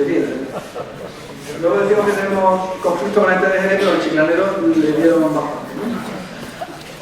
Pero ya digo que fueron reacciones que no estaban calculadas, que cada uno reacciona de una forma. Dentro de los efectos que tuvo el terremoto, esa veleta o esa cruz que remata los 4 cuerpos de la torre campanario de la iglesia de Santo Domingo, pues se vino abajo, golpeando la propia pared de la iglesia, se vino abajo. Y decía Antonio Darador, que era el gobernador de la ciudad, dice que solo se llevó la veleta del convento de Santo Domingo a pesar de que había quebrantado algunos muros de algunas viviendas, incluido la suya, ¿no? Él vivía cerca en el Palacio Real, ¿no? También he visto otros testimonios en el que decían que la causa de la caída de la veleta no fue tanto el terremoto, sino que acababan de ponerla recientemente y todavía como que no estaba bien cuajada la mezcla. También hay testimonios que dicen que incluso el terremoto fue sentido en el mar y un capitán de un navío francés, cuando llegó a puerto, que llegó justamente después de sentir el terremoto y y a las pocas horas del maremoto, dice, aseguró haber sentido a bordo de su navío el terremoto vibrando de la embarcación como si fuera edificio o casa. Y hay testimonios incluso de otros barcos en los que el palo mayor botó sobre el propio casco del navío. Hay un personaje con nombre y apellido dentro del terremoto y maremoto de Cádiz, que es Jean Racine, tenía 21 años. Jean Racine era el nieto del famoso dramaturgo Jean Racine y hijo del también conocido poeta Louis Racine. Él era comerciante, estaba en Cádiz y cuando siente el terremoto, piensa que el terremoto solo va a ocurrir aquí, o solo está ocurriendo aquí, que es un problema que está ocurriendo en Cádiz, monta un carricoche, monta un carruaje con su socio Joseph-Jean Pissé-Masson y los dos montan las pocas pertenencias que necesitan porque van a buscar refugio a una quinta es una finca que tenían en la isla de León, precisamente, muy cerca. Ellos pensaban que allí iban a estar seguros y como tenían allí, digamos, ese chalet, lo que conocemos ahora como un chalet, pues montan 4 cosas y salen corriendo hacia allí. Pero aproximadamente, bueno, según Luis Godel, aproximadamente una hora después, 50 o 60 minutos después del terremoto, nos dice Benjamin Levy, que era otro comerciante. El comerciante estaba, digamos, hay que entender que este comerciante estaba donde se encuentra esta foto, es decir, se encuentra en un torre mirador mirando el horizonte, porque los mercaderes en Cádiz se dedicaban a ver qué buques venían, por dónde venían, qué tiempo calculaban ellos que podía llegar el buque y qué tipo de mercancías transportaban, para poder ir al puerto y empezar a comerciar directamente con el armador o con el capitán del barco. Pues este Benjamin Levy estaba arriba de esa torre y claro, él estaba oteando el horizonte y dice que una hora después, oteando el mar, vimos llegar una ola vimos llegar al mar, hay más de un comerciante que pudo verlo, como unos 8 millas de la costa, y no estamos hablando, si yo lo viera no sabría si son 8 millas, un comerciante sabe perfectamente si el barco viene a 8 millas, 5 millas o 3 millas, y él calcula 8 millas de la costa, que era al menos 60 pies más alto de lo normal, 60 pies para que al cambio serían 15-18 metros de altura, pero a 8 millas de la costa. La gente comienza a temblar, los centinelas abandonaron sus puestos e hicieron bien.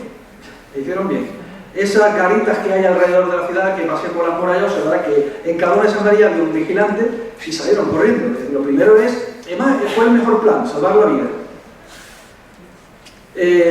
Más o menos he sacado esta cartografía náutica para que veamos más o menos a dónde se encontraban esas 8 millas de la costa, y ahí vemos cómo hay unas ondas de 250 metros que de pronto, de una forma muy rápida, pasan a cotas de 68 metros y 80 metros. Probablemente algún tipo, ya esto se me escapa un poco, digamos, de mi conocimiento, ese trampolín que hay ahí catapulta la ola hacia arriba y ahí es donde ven que se eleva a 18 metros, pero claro, la ola con su propio peso, por gravedad, vuelve a caer, se convierte en un rizo de espuma con una elevación de mar que podrían ser 3, 4 o 5 metros, según los testimonios que nos dieron estas personas, y ese mar es el que viene avanzando a la ciudad, que decían que venía como un ejército en caballería al tropel en el campo de batalla.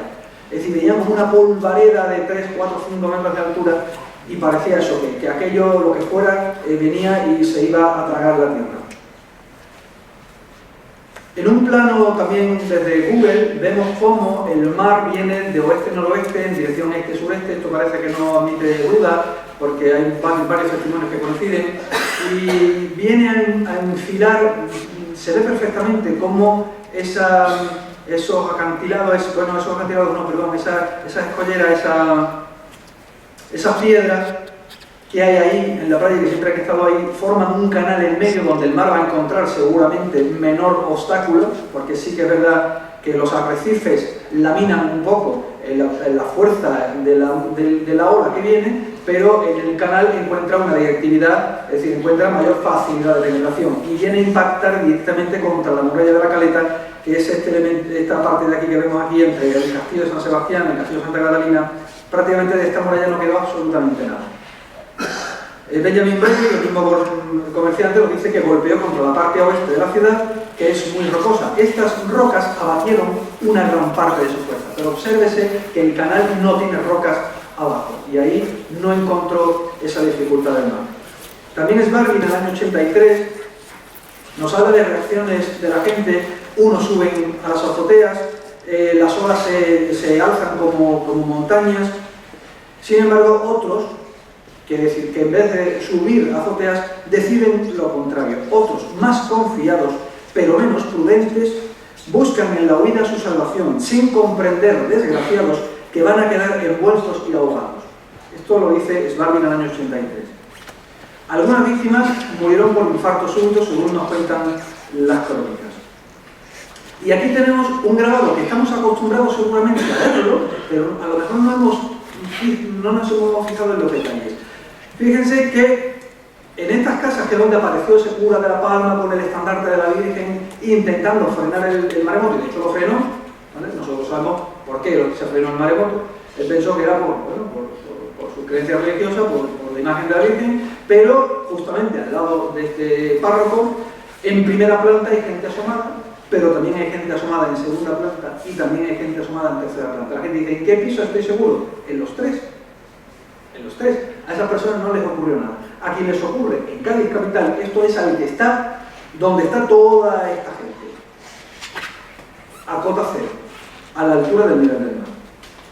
Con lo cual hay distintas actuaciones, pero lo correcto es subir. En este caso lo correcto es subir independientemente del número de personas. No obstante, también el grabado tiene un detalle muy importante. Hay gente que decide salir ¿por dónde? Por donde no viene el mar. Y la única salida que tiene, si van ustedes a la calle de La Palma, es una calle trasera que hay allí que llega hasta la muralla de Capuchino. Y estas tres personas se ven perfectamente cómo van buscando esa salida, ese escape hacia atrás, porque el mar viene por delante. Mientras otros pues intentan rezar para evitarlo. En otra pintura, esta pintura está colocada en la calle de La Palma, justo encima de la placa que recuerda el maremoto, vemos también cómo hay gente asomada en primeras plantas, se ve con menos detalle algunos que están en la azotea, otros prácticamente casi todos en primera planta, y se observa aquí en este círculo amarillo que tengo yo aquí una persona saliendo de su casa, actitud arriesgada, intenta salir por el mismo lugar por donde se ha visto en el anterior grabado a esa señora con los niños de la mano, mientras que otros se quedan a rodillas rezando, intentando evitar la llegada del maremoto, el avance del maremoto. Vemos como en esta parte de la viña el mar llega a la mitad de la ventana de la planta baja. Ahí no hay 2 metros y medio. Hay menos de 2 metros y medio, probablemente estamos hablando de 1 metro o quizá incluso menos. Los 2 metros y medio sí que hubo 2 metros y medio de altura, pero en la isleta de casas que hay detrás de lo que ahora mismo es el Colegio Valcárcel, que era un antiguo hospicio.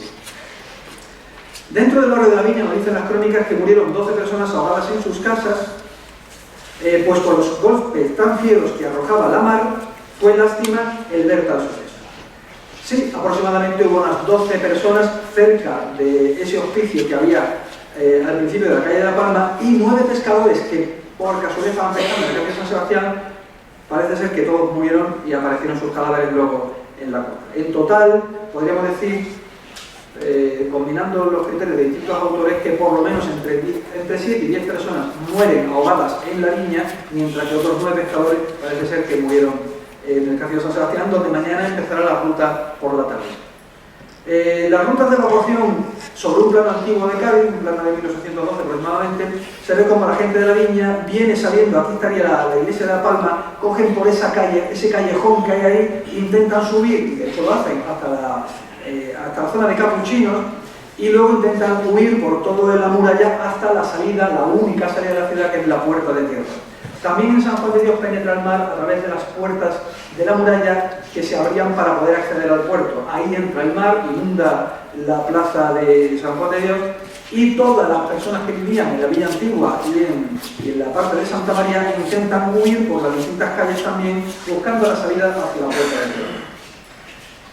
Las personas que habían ido a la iglesia de Santo Domingo sacaron a la Virgen del Rosario en una procesión, como ven, multitudinaria. Arriba se ven todas estas personas. Imagínense cuántas, y si estas se quedaron a la procesión, cuántas no irían a la misma Puerta de Tierra intentando huir cuando el maremoto alcanzaba y casi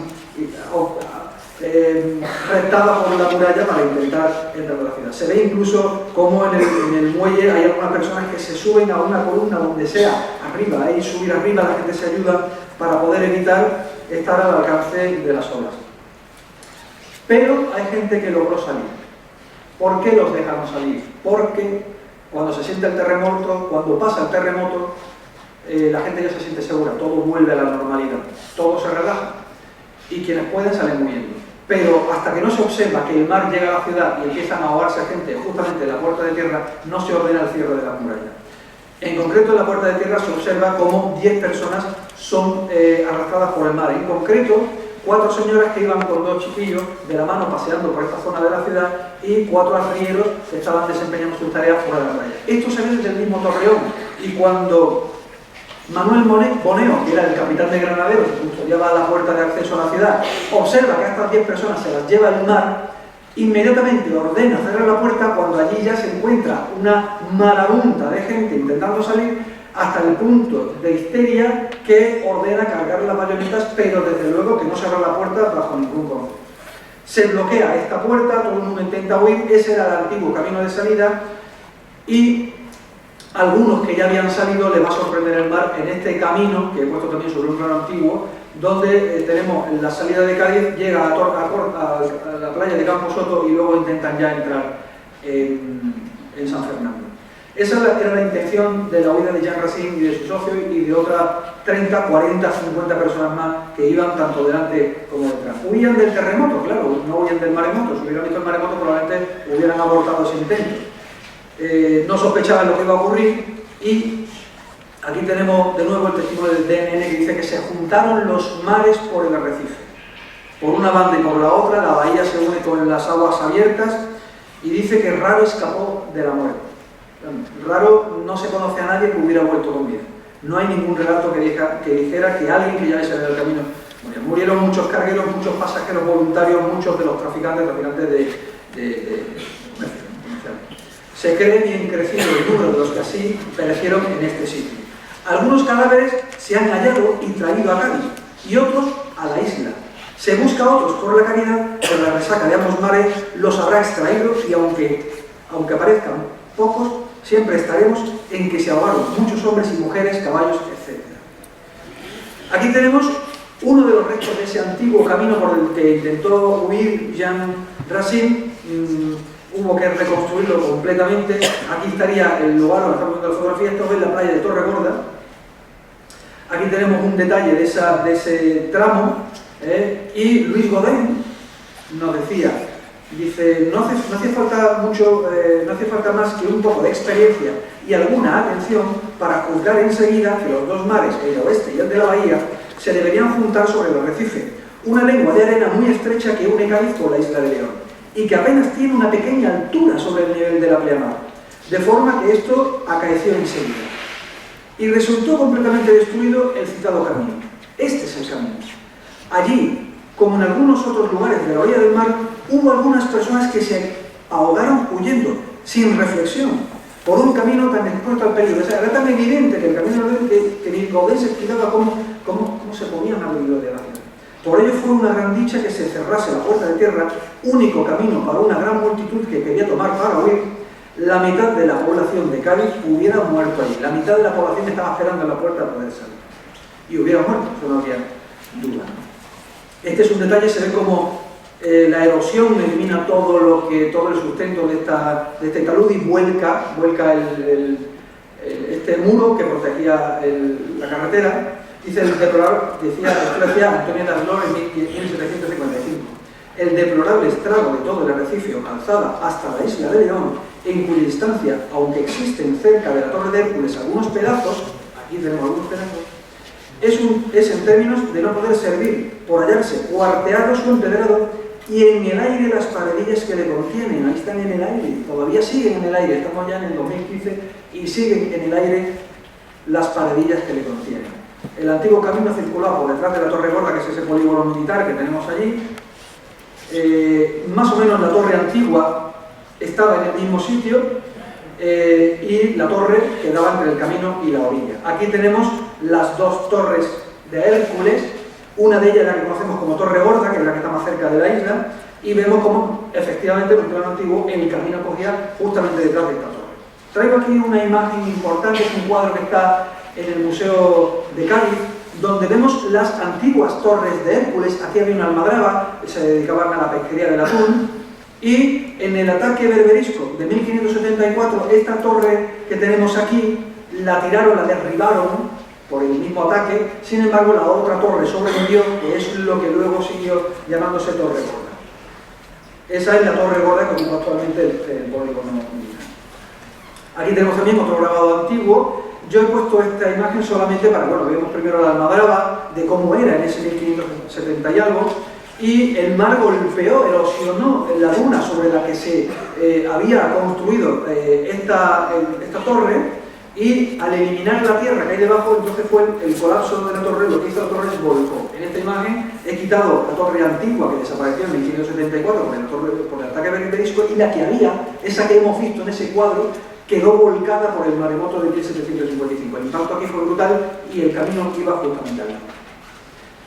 Si pasáramos más allá de la torre y viéramos una foto de Google Earth, vemos cómo todavía quedan restos no de un único muro, sino de los dos muros que soportaban el camino, totalmente destruido, no se volvía a recuperar, y era el camino que llevaba a un lugar que se llamaba La Alcantarilla, que era prácticamente ya la puerta de acceso a la isla de León, que era donde se quería ir. Eso está aproximadamente un poco más adelante de donde está Torre Gorda.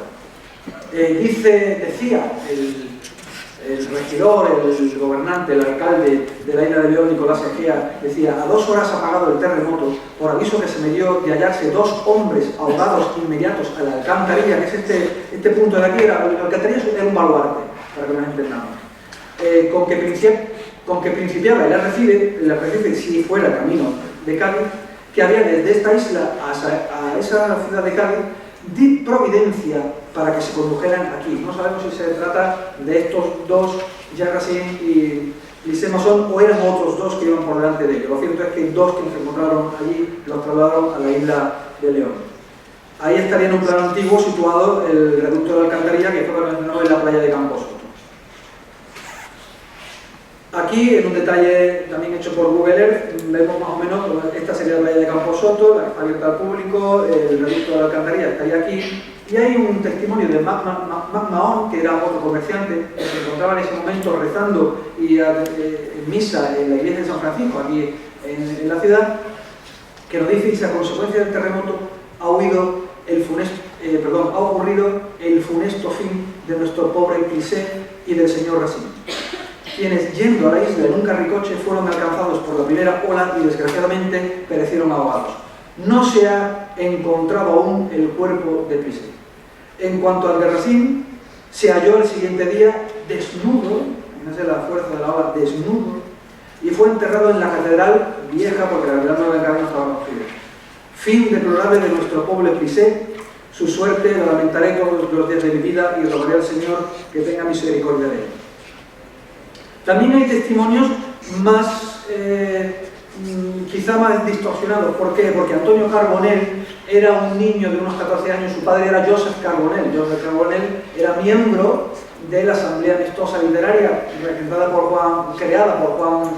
Jorge Juan, por el propio Pedro Virgili, por Luis Godén, con mucha gente de Cádiz que atendía a esa tertulia literaria que se reunía en casa de Jorge Juan, muy cerca del ayuntamiento.